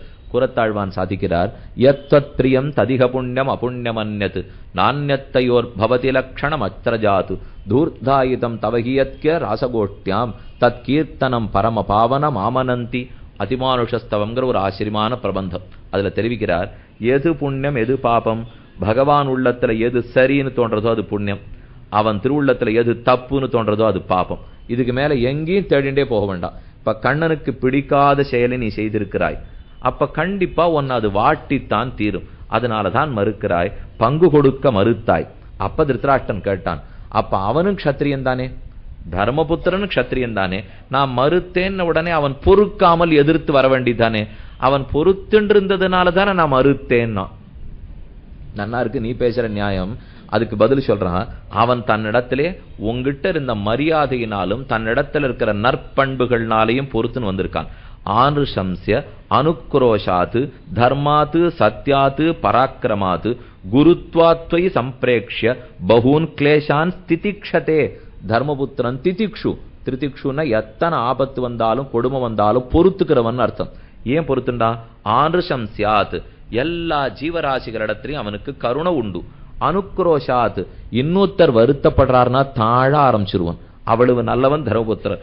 தர்மாத் தர்மத்தை மீறி நடக்கவே மாட்டான். இந்த தர்மபுத்திரன் தர்மம்னே பேர் வச்சிருக்காளோ இல்லையோ, ஏன்னு பாருங்க, ஸ்வர்காரோகணம் பண்றா. இன்னைக்கு நீங்க பத்ரிகாசிரம யாத்திரை போனீங்கன்னா பத்ரி விஷால் பெருமாளை சேவிச்சு திரும்பி வந்துடுறோம். ஆனா அதுக்கு மேல 4 நாள் பிரயாண இடம் இருக்கு. போனா ஒரு தீர்த்தமா வரும். 4 நாள் நடந்து தான் போகணும். நமக்கு வேண்டியதை நம்ம முதுகுல கட்டிண்டு தான் தூக்கிண்டு போகணும். அந்த 5 பேர், அதாவது பஞ்சபாண்டவர்கள் கூட திரௌபதி, இவெல்லாம் பத்ரி நாராயண பெருமாளை சேவிச்சுட்டு மேல போறா. அவனுடைய கடைசி 8ல தான் சொர்க்கத்துக்கு ஆரோகணம் பண்றதுக்கு இடம் இருக்கு. முதல்லயே திரௌபதிக்கு தாங்காம பிராணனை விட்டுட்டு சொர்க்கத்துக்கு போயிடுறா. அடுத்து நகுல சகரதேவர்கள், அடுத்து அர்ஜுனன், பீமன், கடைசியா தனித்து நடந்துட்டு இருக்கான் தர்மபுத்திரன். ஒரு நாய் மட்டும் கூடவே வந்துட்டு இருக்கு. கடைசி ஸ்தானம் வரைக்கும் போயாச்சு. அப்போ அந்த நாய் தர்மபுத்திரனை பார்த்து பிரார்த்திக்கிறது, புறப்பட்டு போறதுக்கு முன்னாடி ஒரு தர்மகாரியம் பண்ணிட்டு போறியானது தெரியுமே. நான் ஆழ்நாள் முழுக்க அதைத்தான் பண்ணியிருக்கேன். பண்ணி என்ன பாடுபட்டேங்கிறது ஊர் முழுக்க தெரியும். சில பேர் நாம நினைப்போம் நல்லா இருந்து என்ன பிரயோஜனம், இப்போ தர்மபுத்திரன் வாழ்க்கை முழுக்க கட்டப்பட்டார், கடைசியில ஏதோ நல்லவர்னு பேர் கிடைச்சது. துரியோதனன் வாழ்நாள் முழுக்க பாவமே பண்ணான், போயிட்டான், கடைசியில அனுபவிக்கிறது எல்லாத்தையும் அனுபவிச்சாச்சு, சட்டுன்னு போயிட்டானோ இல்லையோன்னு தோணும். இந்த மரணத்தோட பாப புண்ணியங்கள் முடிஞ்சுடுறதுன்னு நினைச்சிக்கவே கூடாது. இந்த ஆத்மா அடுத்து எத்தனை பிறவி எடுத்து எத்தனை சமப்பட போறதுங்கிறது இப்ப தெரியாது. அது பகவான் அறிந்து வைத்திருக்கிறான். பகூனிமே வியதீதானி ஜன்மானி தவச்சார்ஜுன தான்யகம் வேத சர்வாணி நத்வம் வேத்த பரந்தப. அடுத்தடுத்து பல பிறவிகள் ஏற்படும். அதுல ஏதோ ஒரு பிறவியில துன்பப்பட போறோம். இவன் கடைசியா தர்மபுத்திரன் நான் என்ன வேணும்னு கேட்டான். என் உடம்புல நிறைய சின்ன சின்ன கிருமிகளா தொத்தின்னு இருக்கு, லட்சக்கணக்கில் உடம்பு திருமி. அந்த திருமி எல்லாம் என் உடம்பு மேலே கடிச்சு துன்பப்படுத்துறது, அதெல்லாத்தையும் உதறி விட்டுட்டு போயிடுறியா அப்படின்னு நாய் கேட்டுது. தர்மபுத்திரன் பார்த்தா சரி ஒரு தர்மகாரியம் தானே, நாய் அதனுடைய வலியிலேருந்து பீடையிலேருந்து விடுவிப்போங்கிறதுக்காக நாயை பிடிச்சு உதறதுக்கு போறச்சே அந்த கிருமி தர்மபுத்திரனை பார்த்து பேசுறது. இந்த நாயினுடைய உடம்புல உட்காண்டு கிடைச்சத கொஞ்சம் சதைய சாப்பிட்டு தான் நாங்க வாழ்ந்துட்டு இருக்கோம். இல்லைன்னா இந்த ஹிமாச்சலத்துல வேற ஒன்னும் சோறு எங்களுக்கு கிடைக்காது. இப்ப நீ உதறிட்டியானா இத்தனை 1000 கிருமிய கொன்ற குற்றம் வரும். எங்களுக்கு ஒரு தர்மம் பண்ணி இந்த நாயை எங்களுக்குன்னு கொடுத்துட்டு போயேன்னு கேட்டுது. தர்மபுத்திரன் இப்ப சங்கடத்துல தவிச்சுட்டார். இந்த நாய்க்கு நல்லது பண்ண போறோமா இல்ல கிருமிக்கு நல்லது பண்ணலாமா, ரெண்டுத்துல எது பண்றதுன்னு யோசித்தார். எது பண்ணாலும் இன்னொன்னு அடிபடும். இதை காப்பாத்தனா அது போயிடும், அதை காப்பாத்தனா இதை போயிடும். அந்த சமயத்துல என்ன தர்ம சிந்தனை பாருங்க, உயிரை விட போறான். அப்ப தர்மபுத்திரன் முடிவு பண்றான், அந்த நாய் உடம்புல இருக்கிற மொத்த கிருமி எடுத்து தான் உடம்புல விட்டுக்கிறான். விட்டினுட்டு நாயே போருமா, கிருமியே என் உடம்பு உனக்கு இருக்கிறது, எடுத்துக்கொள் என்று சொன்னதை கேட்டுட்டான். இந்திரனும் தர்மபுத்திரனும் நேர வந்து குதித்தார்கள். தர்ம தேவதையான யம தர்மராஜனும் இந்திரனும் முன்னே வந்து நின்று, நான் தான் உம்மை பரீட்சித்தோம், நீதான் நமக்கேற்ற பிள்ளை, எப்பேற்பட்ட தர்ம சிந்தனையோடு இப்போது நடந்து கொண்டாய், இது கேட்டு தேசத்து மக்கள் உன்னை பின்பற்றட்டும், உனக்கு என்றும் நீங்காத புகழ் நிலவட்டும் என்ன இந்திரன் அவனை ராஜசபைக்கு அழைச்சின்னு போனான்னு சரித்திரம். அந்த அளவுக்கு தர்ம மார்க்கத்திலேருந்து பிறழ்ந்து நடக்க மாட்டான். எப்பவா இருந்தாலும் அடுத்தது தர்மம் நினைக்கிறானே, திருத்தராஷ்டிரா, அதை போய் நீ தப்பா இட போட்டுட்டு பத்தியா? உன்னிடத்தில் இருக்கிற மதிப்பாலும் உன் ராஜ்யம் நன்னா இருக்கணுமேங்கிறதுனாலும் மக்கள் துன்பப்பட்டா ராஜாவுக்கு ஆகாதேங்கிற நல்லெண்ணத்தினாலும் அவன் பொறுமையா இருந்தா அதை போய் நீ பேடித்தனம் நினைச்சுனுட்டியே. அந்த பொறுமையை நீ தப்பாக எடை போடாதே. என் ஆனுசம்சாது அனுக்ரோஷாது தர்மாத் சத்யாத் பராக்கிரமாத் குருத்வாத்வை சம்பிரேக்ஷ்ய பகூன் கிளேஷாம் ஸ்திதிக்ஷதே துரியோதனே சௌபலேச்ச கர்ணே துஷாசனம் ததா ஏதை ஐஸ்வர்யமாதாய கதம் துவம் பூதிமிச்சசி. இப்ப நான் கேட்கிறேன் திருத்தராஷ்டிரா, நீ நாளைக்கு செல்வச் செழிப்போடு இருக்கணும்னு நினைக்கிறியோ இல்லையோ? யாருக்காக? உன் பிள்ளைகளுக்காக. பிள்ளைகளுக்காக பாண்டவர்களிடத்திலே இந்த ராஜ்யத்தை பறித்து என் பிள்ளைகள் பேர்ல எழுதி வச்சுட்டு போயிடணும் அப்படின்னு பல பேர் நினைக்கலாம். கொஞ்சம் தருதல பிள்ளையா இருந்தா கூட அப்பா அம்மா யாரும் தர்மத்துக்கு எழுதி வச்சிட போறது இல்லை. ஆரோ சில மகனீயர்கள் இப்ப நம்ம நாட்டிலேன்னு எடுத்துட்டாலும் எத்தனையோ தர்ம சொத்துக்கள் உண்டு. அவ எல்லாரும் தங்க பிள்ளை பொண்ணை தாண்டி நினைச்சபடியால தானே இத்தனை தர்ம சொத்து ஏற்படுத்தியிருக்கு. தர்ம சத்திரங்கள் நம்ம நாட்டில் பலது கட்டி வச்சிருக்கா. எத்தனையோ அறிவியல் கழகங்கள்லாம் கட்டி வச்சிருக்கா. எத்தனையோ படிப்புக்குன்னு பள்ளிக்கூடத்திலேருந்து கல்லூரியிலேருந்து கட்டி வச்சிருக்கா. எத்தனை இடத்துல யார் மரணம் அடைஞ்சு விட்டாலும் அவளுக்கு காரியம் பண்றதுக்குன்னு இடங்கள் கட்டி வச்சிருக்கா. இது இத்தனையும் தர்ம காரியமாகத்தானே கட்டி வச்சிருக்கார்கள். யாருக்கு புத்த பிள்ளை கொடுக்கறத விட்டுட்டு எதுக்கு இன்னொருத்தனுக்கு கொடுக்கணும்னு என்ன போகணும்னால் சொல்லியிருக்கானே, பகிர்ந்துக்க முடியணும்னுட்டு. பகிர்ந்து கொள்ளுபவன் தூங்குகிறான், பகிராதவனுக்கு தூக்கம் வராது. நம்ம இடத்துல ஒண்ணு இருக்குன்னா கொடுக்காம அனுபவிக்கலாமா? உள்மூச்சு வாங்குறோம், நல்லா மூச்சு எழுங்கோ. பிராணாயாமத்தும் போது உஸ்வாச நிஸ்வாசம்ங்கிற மொழியும் உஸ்வாசம் மூச்சு எழுத்தம் உள்ள போச்சு. எனக்கு வெளியில விடுறதுக்கு இஷ்டமே இல்லை. ஏன்னா எதையும் நான் இன்னொருத்தர் கொடுத்ததே இல்லை. அதனால உள்ள மூச்சை இழுத்துட்டே இருங்கோ இழுத்துட்டே இருங்கோ இழுத்து பிராணம் போயிடும். இழுத்த மூச்சை வெளியில விட்டாத்தான் உயிர் இருக்குமே தவிர உள்ள இழுத்துட்டே இருந்தா நம்மளால போருமா? அதனால பகிர்ந்து கொடுக்கணுங்கிற எண்ணம் இல்லாமல் உன் பிள்ளைக்காக சேர்த்து வைக்கணும்னு நினைக்கிறியே. இப்படி யோசிப்பாரு, நாளைக்கு செல்வச் செழிப்போட நாடு இருக்கணும், நீ இருக்கணும், பிள்ளை இருக்கணும் நினைச்சு இந்த துஷ்ட நடத்தை படைத்த பிள்ளைகளிடத்த நாட்டை ஒப்பக்க போற. இந்த துச்சாசனனும் கர்ணனும் துரியோதனன் இந்த நாட்டை உருப்பட வர போறான்னு நினைச்சா கொடுக்க போற. இப்போ கடைசியில இத்தனையும் சேர்த்து வைத்து நாடு உருப்பட போறது இல்லை. ஏன்னா இவர்கள் கையில் இருந்ததனால் அத்தை சரிவர பரிபாலனம் பண்ண மாட்டார்கள். தர்மம் தெரிந்தவனிடத்துல தான் நாடு இருக்க வேண்டுமே தவிர அதார்மிக இடத்துல நாடு இருக்கலாமோ? அதனாலையும் உன் உள் மனசு தூங்க மறுக்கிறது. திருத்தராஷ்டிரா, நாடு நன்னா இருக்கணும்னு நினைக்கிறேன், ஆனா அதுக்கு நேர் எதிர் செயல் புரிகிறாய். நாடு நன்னா இருக்கணும்னா பாண்டவாள்கிட்ட கொடுத்துட்டு போகணும். ஆனா ஒரு பக்கம் நாடு நன்னா இருக்கணும், இன்னொரு பக்கம் எம்பிள்ளைகளுக்கு கொடுக்கணும்னா ரெண்டு ஒத்தே போகாது இல்லையோ? ஒத்து போகாத ஒண்ணு. லட்சியம் ஒரு இடத்துல இருக்கு, ஆனா அதற்கு வழி வேற போனா நம்ம மனசை இடிக்கும். இப்படி இங்க முடிக்கணும், முடிச்சுட்டு என் லட்சியம் சீனிவாச பெருமாள் கோவிலுக்கு போய் சேரணும். இங்கிருந்து அங்கே போனோமோ இல்லையோ? இங்கிருந்து சீனிவாச பெருமாள் கோவில் எந்த திசையில் இருக்கோ அது நேர் எதிர் திசையில நடக்க ஆரம்பிக்கிறேன்னு வச்சுக்கோ. கொஞ்ச நாள் போனோடனே எனக்கு தோணும், நம்ம எந்த பக்கம் போயிட்டு இருக்கோம், எங்கேயோ தப்பா போற போல் இருக்கேன்னு தோணும். இல்ல அவர் கோவையிலேருந்து சென்னைக்கு போறதா புறப்பட்டார், மதுரை வழியா போறாராம். இப்படின்னு ஆறான்னு சொன்னா எனக்கு கேட்கறதுக்கே சிரிப்பு வருமா வராதா? சுவாமி நேர போறதை விட்டு இவருக்கு இந்த வழியா போறாருன்னா வழி மாறித்துனாலே நம்ம லட்சியத்தை அடைய மாட்டோம்ங்கிற பயம் வந்துடும். திருத்தராஷ்டிரனுக்கு லட்சியம் ஒண்ணு, வழி வேற தேடிட்டு இருக்கானோ இல்லையோ? இந்த பிள்ளைகளுக்கு நாட்டை எழுதி வைத்து செழிப்பை தேடவே முடியாது. என்ன விதுரன் சொல்லிட்டு யார் பண்டிதன்னு சொல்றேன் கேட்டுக்கோ திருத்தராஷ்டிரா, யார் முட்டாள்னு சொல்றேன். இந்த ரெண்டு பேருடைய அடையாளங்களையும் தெரிஞ்சுக்கோ. நீ பண்டிதனா இருக்க விரும்புறியா, முட்டாளா இருக்க விரும்புறியா? பண்டிதனா மூடனா நீயே முடிவெடுத்துக்கொள் என்று வரிசையா தெரிவிக்கிறான். ஒரு 2-3 மட்டும் 5 நிமிஷத்துல சொல்லி இன்னைக்கு முடிச்சுக்கலாம். நாளைக்கு என்ன தெம்பா வந்து யார் பண்டிதன் யார் முட்டாள் அதுக்கு மேல கணக்கு சொல்றார் பாருங்க விதுரர். 1 அறிந்து 2 தெரிந்து 3 பேரை 4 சமாளித்து 5 அடக்கி 6 ஒதுக்கி 7 பெற்று வாழ கற்றுக்கொள்கிறான். நமக்கு இவர் என்ன சொன்னார்? 1 2 3 வாய்ப்பாடு சொல்லித்தராரு. 1 2 7ன்னா என்னென்னமோ கதை சொல்றார் விதுரன். 1 2 அப்புறம் ரெட்டையா 10 சொல்றான், 3 3 10 சொல்றான், 4 4 10 சொல்றான். இதெல்லாம் நம்ம வாழ்க்கையில இருக்கிற ரெட்டை 3 4 10 வரைக்கும் சொல்லி இதெல்லாம் உன்னை சுத்தியே இருக்கு திருத்தராஷ்டிரா.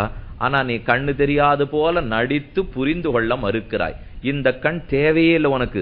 நீ உட்கண்ணை கொண்டு நான் சொன்ன எல்லாத்தையும் தெரிஞ்சிருக்கலாம், ஆனா வேணும்னு அந்தனை போலே நடுக்கிறாய் என்று மேற்கொண்டு சொல்ல போறார். அதெல்லாம் என்ன கணக்கு கதைங்கிறது நாளை பார்ப்போம். கணக்கு பிரியர்கள் அவசியம் வரவும். இப்ப பார்க்கலாம். மேலே ஆத்ம ஞானம் சமாரம்பா திதிக்ஷா தர்ம நித்யதா யம் அர்த்தான் நாபகர்ஷந்தி சவை பண்டித உச்சதே. இவன் பண்டிதன்னு சொல்லப்படுகிறான். வாழ்க்கை பயனை அடைவதற்கு எது தேவையோ அதை சரிவர அடையாளம் கண்டு கொண்டவன் தான் பண்டிதன். பண்டான ஞானம் புத்தின்னு வச்சுங்க. பண்டிதன் புத்தி உடையவன், ஞானமுடையவன். நம்ம எல்லாருக்கும் ஞானம் இருக்கு. ஆனா அந்த ஞானத்தை சரிவர பயன்படுத்த தெரிஞ்சுக்கிறானோ இல்லையோ, அவன் தான் பண்டிதன்கிற படுகிறான். யார் அவன்? நம் வாழ்க்கை பயனை அடைவதற்குரிய காரணங்களை சரியா புரிஞ்சுட்டான். அந்த உபாயங்களை விடாமல் செய்பவன். நமக்கு எத்தனையோ குறிக்கோள்கள்லாம் இருக்காப்பல் இருக்கும். ரொம்ப குறிக்கோள்லாம் மனசுல வச்சுட்டோம்னா அதை ஒரு சமயத்துல நம்மால நிறைவேற்றவே முடியாது. சிலதை எடுத்துக்கொண்டு அதற்குள்ள எது முக்கியமான குறிக்கோளோ அதை நிறைவேற்றணும்னு வச்சுங்கோ, தானே மற்றதெல்லாம் அந்த வழியிலேயே வந்துடும். அதுக்குன்னு ரொம்ப குறிக்கோள்களை வச்சுட்டோம்னா எது சின்னது, எது பெருசு, எது வேணும், எது வேண்டாம், ஒண்ணுக்கு ஒண்ணு இடிக்க ஆரம்பிச்சிடும். ஏகாகிர சித்தத்தோட லட்சியத்திலிருந்து கண்ணை எடுக்காமல் செய்ய வேணும் இல்லையோ. வாழ்க்கை பயனை அடைவது ஒத்தொத்தனுக்கு இலக்கு. எவையவை? ஆத்ம ஞானம், ஆத்மாவை பத்தின அறிவு. சமாரம்பா, அந்த அறிவு பெற்றவுடன் ஏற்படுகிற முயற்சி. அறிவு இருந்தா போறாது, அறிவுக்கு தக்க முயற்சி வேணும். இப்ப 6:30 மணிக்கு 20ஆம் தேதியிலிருந்து 26ஆம் தேதி வரைக்கும் பாரதிய வித்யா பவனில் மகாபாரதத்தில் முத்துக்கள் நடக்கிறதாம். செய்தி படிச்சேன், அறிவு. வண்டி எடுத்துன்னு கிளம்பினா தானே இங்க வர முடியும். முயற்சியே இல்லை, அறிவு மட்டும் இருந்து பிரயோஜனம் இல்லை. ஆமா, 27ஆம் தேதி வந்து கேட்டுட்டு வந்தவாள்லாம் கேட்டோம்னு சொல்லிட்டு போடுவா. நாம அதை கேட்டுக்க வேண்டியதான். அதனால அறிவு இருந்தா அதுக்கு தக்க முயற்சி அடுத்தது வேணும் இல்லையோ. ஒரு விஷயத்தை பத்தின ஞானம், ஞானத்துக்கு அடுத்தது இச்சா, இச்சைக்கு அடுத்தது பிரயத்தனம், பிரயத்தனுக்கு அடுத்தது கிரியை. நாம செய்யறதே 4 பிரிச்சுங்க. இந்த 4 எப்பப்ப நம்மால கட்டுப்படுத்த முடியும்னு பாருங்க. ஒரு விஷயத்தை பார்க்கிறேன், இதை பார்த்தேன், இதை பார்த்த உடனே எனக்கு ஒரு அறிவு ஏற்படுறது இல்லையோ, அது ஞானம். அடுத்தது இது நம்ம கிட்ட இருந்தா தேவையில்லையே, அப்பப்ப போட்டு கேட்டுக்கலாமே, இச்சா. அடுத்தது இது அடையறதுக்கு என்ன பண்ணலாம், பிரயத்தனம். அடுத்தது சத்தம் போடாம எடுத்துன்னு வந்துடுறேன்னு இல்லையோ, அது கிரியா. இது 4ன்னு வச்சுங்கோ. வேடிக்கைக்கு சொன்னேன், வேலை கொடுத்து வாங்குறதா வச்சுங்கோ. ஆக ஞானம், இச்சா, பிரயத்தனம், கிரியா. இந்த 4 ஆசையை அடக்குன்னு சொல்றாள். எந்த நிலையில தெரியுமா அடக்க வேணும்? இதை பார்த்துட்டு இது என்னதுங்கிற அறிவு ஏற்படுற நிலையில அடக்க முடியாது. ஏன்னா ஞானம்ங்கிறது இன்றியமையாதது, ஏற்பட்டே தீரும். அடுத்தது இச்சா. ஒரு வஸ்துவை பார்த்த உடனே ஆசைப்பட்டுடுறதையும் என்னால் அடக்கிட முடியாது, அதுவும் நடக்கும். ஆனா பிரயத்தனத்தையும் கிரியையும் தடுத்துடலாம். அடுத்து இதை அடையணுங்கிற பிரயத்தனம் கால் எடுத்து வைக்கிறேன்னு இல்லையோ, அது போகாம தடுத்துடலாம். இது கலாச்சாரத்துக்கு விரோதமானது, நான் செய்யக்கூடாது. இது எங்கிட்ட இவ்வளவு பொருள் கிடையாது, நான் செய்யக்கூடாது. இது என்னால அடையத்தகாதது, செய்யக்கூடாது. அப்படின்னு பிரயத்தன தசையில தான் ஒருத்தன் அடக்க முடியுமே தவிர, ஞானம் ஏற்படுற தசையிலையும் இச்சை ஏற்படுற தசையும் அடக்கிக்க முடியாது. யார் ஒருத்தர் நன்னா கல்வி கேள்விகள்ல தேர்ந்திருக்காரோ, கலாச்சாரம் பண்பாடு தெரிஞ்சவரா இருந்திருந்தால் அதுக்கு மேல நிறுத்தி விடுறாரோ இல்லையோ. இப்ப வீதியார போயிட்டு இருக்கோம், ஒருத்தரை பார்க்கிறோம், அவரை பார்த்த உடனே வெறும் இவ்வளவு விகாரமா இருக்காரே, முகம் பார்க்கறதுக்கே நன்னா இல்லையே அப்படிங்கிற அறிவு ஏற்படுறதை நான் தடுக்க முடியாது. இனிமே இவரை பார்க்கவே கூடாதுன்னா அப்படின்னு நினைச்சுட்டு இருக்கிற இச்சையும் என்னால தடுக்க முடியாது. ஆனால் அவரை பார்த்த உடனே ஏன் இப்படி விகாரமா இருக்கீள்னு வாயில பேச வருதோ இல்லையோ, அந்த பிரயத்தனத்தை தடுத்துடலாம். அடுத்தது இப்படி இவர் விகாரமா இருக்காருங்கிறதுக்காக ஓங்கி கன்னத்துல ஒண்ணு கொடுக்கலாம்னு நினைக்கிறோம் இல்லையோ, கிரியையை தடுத்துடலாம். ஆனாலே எந்த தசையில எதை நாம தடுத்து கொள்ள வேணுங்கிறது முக்கியம். வாழ்க்கை பயன் எதுவோ அதை அறிந்து கொள்ள வேண்டும். அறிவுக்கு தக்க முயற்சி இருக்க வேண்டும். முயற்சி ஆரம்பிக்கச்சே நிறைய தடங்கள் வரும். பொறுமை தேவை. 3வது சொல்றான். ஆக முதல்ல அறிவு தேவை, அடுத்தது முயற்சி தேவை, திதிக்ஷா பொறுமை தேவை, கடைசியா தர்ம நித்தியதா, அந்த எடுத்த செயலை தர்மம் ஒத்துண்ட வழியில போகணும். நான் ஏதோ ஒரு செயலை எனக்கு ஆசைப்பட்டதை அடையணுங்கிறதுக்காக எந்த வழியில வேணா அதை அடைஞ்சுடலாமா? அது தர்மசாஸ்திரம் ஒத்துக்கொண்ட வழியில் செய்ய வேண்டும். ஆக அறிவு வேணும், ஆத்மாவை பத்தின அறிவு. அடுத்து முயற்சி வேணும், ஆத்ம சாட்சா்காரம் பக்திங்கிற முயற்சி வேணும். அந்த முயற்சியில எத்தனை இடையூறுகள் வந்தாலும் அதை தாங்கிக் கொள்ளுகிற, பொறுத்து கொள்ளுகிற சக்தி வேணும். கடைசியாக அப்படியே தர்மத்தின் வழி நடப்பவனாக இருக்க வேண்டும். இந்த 4 தான் வாழ்க்கையினுடைய பயன். இதை தெரிந்து கொண்டவனை பண்டிதன்னு சொல்லுகிறோம். இன்னும் முதல்ல சொல்லுகிறார், ஆத்ம ஞானம் சமாரம்பா திதிக்ஷா தர்ம நித்தியதா யம் அர்த்தான் நாபகர்ஷந்தி. இந்த 4 விட்டு விலகவே மாட்டான். தான் எதை லட்சியம்னு அறிவு மூலமா தெரிஞ்சுட்டானோ, எதற்கு முயற்சி ஆரம்பித்தானோ, குறுக்க எத்தனை தடங்கள் வந்தாலும் நிற்க மாட்டான். அந்த காரியத்தோத்தன் செயல்படுத்தியே முடிக்கிறானோ இல்லையோ. ஏன்னா அவனுக்கு லட்சியம் ரொம்ப உயர்ந்ததா பிடிச்சுட்டான். ஒண்ணு நன்னா புரிஞ்சுப்போம். நம்முடைய இலக்கு சின்ன இலக்கா இருந்தா வழியில இடைஞ்சல் வந்த உடனே சட்டுன்னு நிறுத்திடுவோம். ஆனா இலக்கு ரொம்ப உயர்ந்த இலக்கா இருந்ததுன்னா வழியில எத்தனை தடங்கள் வந்தாலும் தாண்டிண்டு போய் இலக்கை அடைஞ்சிருவோம்.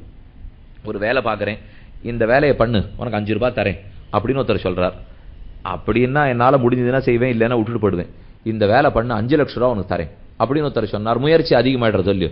ஏன்னா இலக்கு பெருசா எடுத்தனாலே முயற்சி அதிகமாயிடும். இந்த இலக்கு உயர்ந்து உயர்ந்து உயர்ந்து ஆத்ம பரமாத்ம ஞானம்ங்கிற இலக்களவுக்கு போயிடுத்தினால் அதை விட உயர்ந்த இலக்கு இல்லையோ? அப்ப எத்தனை தடங்கள் வந்தாலும் ஏற்றுக்கொள்ளுகிற சக்தி எனக்கு வருகிறது. எந்த அளவுக்கு உயர்ந்த இலக்கோ அந்த அளவுக்கு அதிக முயற்சி, எந்த அளவுக்கு முயற்சியோ அந்த அளவுக்கு தடங்கள் வரும், எந்த அளவுக்கு தடங்களோ அந்த அளவுக்கு அதை பொறுத்து கொண்டுதான் தீர வேண்டும். அதனால கண்களை இலக்கிலேருந்து மாத்திவிடாமல் வழியில எத்தனை தடங்கள் வந்தாலும் தாண்டி போகணும். தடகள போட்டி பார்க்கறோம் இல்லையோ? இந்த 4 வருஷத்துக்குள்ள பெரிய போட்டியெல்லாம் வருது. அதுல யார்ட்டும் வருஷா வருஷம் வர்ற போட்டியா இருக்கட்டும், தடங்கள் நிறைய வைக்கிறா. எத்தனை தடங்களை ஒருத்தன் தாண்டி குச்சிஞ்சு போறானோ அவ்வளவு பெரிய தங்க பதக்கம். இவர் இதெல்லாம் என்னதுக்கு குறுக்க வைக்கிறீர்கள், நான் மாட்டுக்கு ஓடுவேணும் இல்லையோ? இது எல்லாத்தையும் எடுத்துங்கன்னு சொன்னா தங்க பதக்கமா கொடுப்பா அவருக்கு? அதனால தடங்கள் இருந்தால் தான் தாண்ட வேண்டும். அந்த தடங்கள் இருக்கிறதே தான் நமக்கும் ஒரு உணர்வை கொடுக்கும். சரி, நாம ஒரு முயற்சி எடுத்தோம் அப்படிங்கிற திருப்தி கொடுக்கும். திருத்தராஷ்டிரா, நீ அறிவையும் தப்பா இப்ப வாங்கிட்டு இருக்க, மனசுல அதற்குரிய முயற்சியும் தப்பா எடுக்கிற, இடைஞ்சல் வந்தா கவலைப்பட்டு தூங்கவும் மாட்டேங்கிற, கடைசியில தர்மசாஸ்திர படின்னு நடக்கல. இந்த 4 வாழ்க்கை பயன் 4ஐயுமே கோட்டை விட்டுட்டேன், அதுதான் உனக்கு தூக்கம் வர மாட்டேங்கிறது. முதல்ல தெரிஞ்சுக்கிறத சரியா தெரிஞ்சுட்டு முயற்சி எடுத்து நீ என்ன செய்திருக்கணும்? உன் பிள்ளைகளை எப்படியாவது திருத்தி இருக்கணும். அவர்கள் பங்கு அவர்களுக்கு கொடுப்பேன்னு பாண்டவர்களிடத்துல ஒத்துன்னு இருக்கணும். குறுக்க என்ன, துரியோதனன் கத்தி எடுக்கட்டும், சகுனி என்னவனா பேசட்டும், கர்மன் எது பேசட்டும், இதெல்லாம் தடங்கள். அந்த தடங்கல்களை கண்டு புத்திர பாசம்ங்கிறதுனால மயங்கி போயிட்டான் இல்லையோ? அந்த தடங்களை தாங்கி கொள்ளுகிற சக்தி திருத்தராஷ்டிர நடத்தல் இல்லாத போயிற்று. அதை புரிந்து கொள்வாய். நிஷேவதே பிரசஸ்தானி நிந்திதானி ந சேவதே அநாஸ்திகா ஸ்ரத்ததான ஏதது பண்டித லட்சணம். இது பண்டித லட்சணம். எதை தர்மசாஸ்திரம் சரின்னு ஒத்துண்டிருக்கோ அதை மட்டும் செய்கிறான். எதை தர்மசாஸ்திரம் சரின்னு ஒத்துக்கலையோ அதிலிருந்து விலகியே இருப்பான். அவன்தான் பண்டிதன். ஏன் எதுங்கிற கேள்வி கேட்காமல், எனக்கு பிள்ளை முக்கியமாச்சே, ஏன் எனக்கு நாடு இல்லைன்னு சொன்னா, பாண்டுவுக்கு தானே பட்டம் கட்டினா, அப்புறம் தானே இப்ப எனக்கு நாடு வந்திருக்கு, இந்த பேச்சு பேசாதே. எப்ப அவர்களுக்குரியது நாடுன்னு தர்மசாஸ்திரம் சொல்லித்தோ பிரிச்சு கொடுத்துரு. இதைத்தான் கிருத்திய அகரணம் அகிருத்திய கரணம்னு சொல்லுவார்கள். நம்ம இடத்துல ஒரு பெரிய தோஷம் உண்டு. என்னென்ன நம்முடைய நூல்கள்ல செய்யின்னு எழுதியிருக்கோ அதை செய்ய மாட்டோம், எதை செய்யாதேன்னு எழுதியிருக்கோ கண்டிப்பா பண்ணிடுவோம். இதுக்குதான் கிருத்திய அகரணம் அகிருத்திய கரணம். ஆண்டாள் பாசுரத்தில் செய்யாதன செய்யோம் தீக்குறளை சென்றோதோம்னு ஒரு சொல்லு. இந்த செய்யக்கூடாததை தவிர்க்க வேண்டும், செய்ய வேண்டியதை செய்ய வேண்டும். அவனைத்தான் பண்டிதன்னு சொல்லுகிறேன். மேற்கொண்டு சொல்லுகிறேன் திருத்தராஷ்டிரா, இந்த பண்டித லட்சணத்தின்படி இருக்க தெரிஞ்சுக்கோ, மூட லட்சணத்தின்படி இருக்க தெரிந்து கொள்ளாதே என்று தொடர்ந்து விதுரன் சொல்லுகிறார். என்ன சொல்லுகிறார்? நம் வாழ்க்கைக்கு என்னென்ன பயனுள்ள கருத்துக்கள் கிடைக்கும்ங்கிறதை நாளை சாயங்காலம் 6:30 மணிக்கு இந்த இடத்துல சொல்றேன்.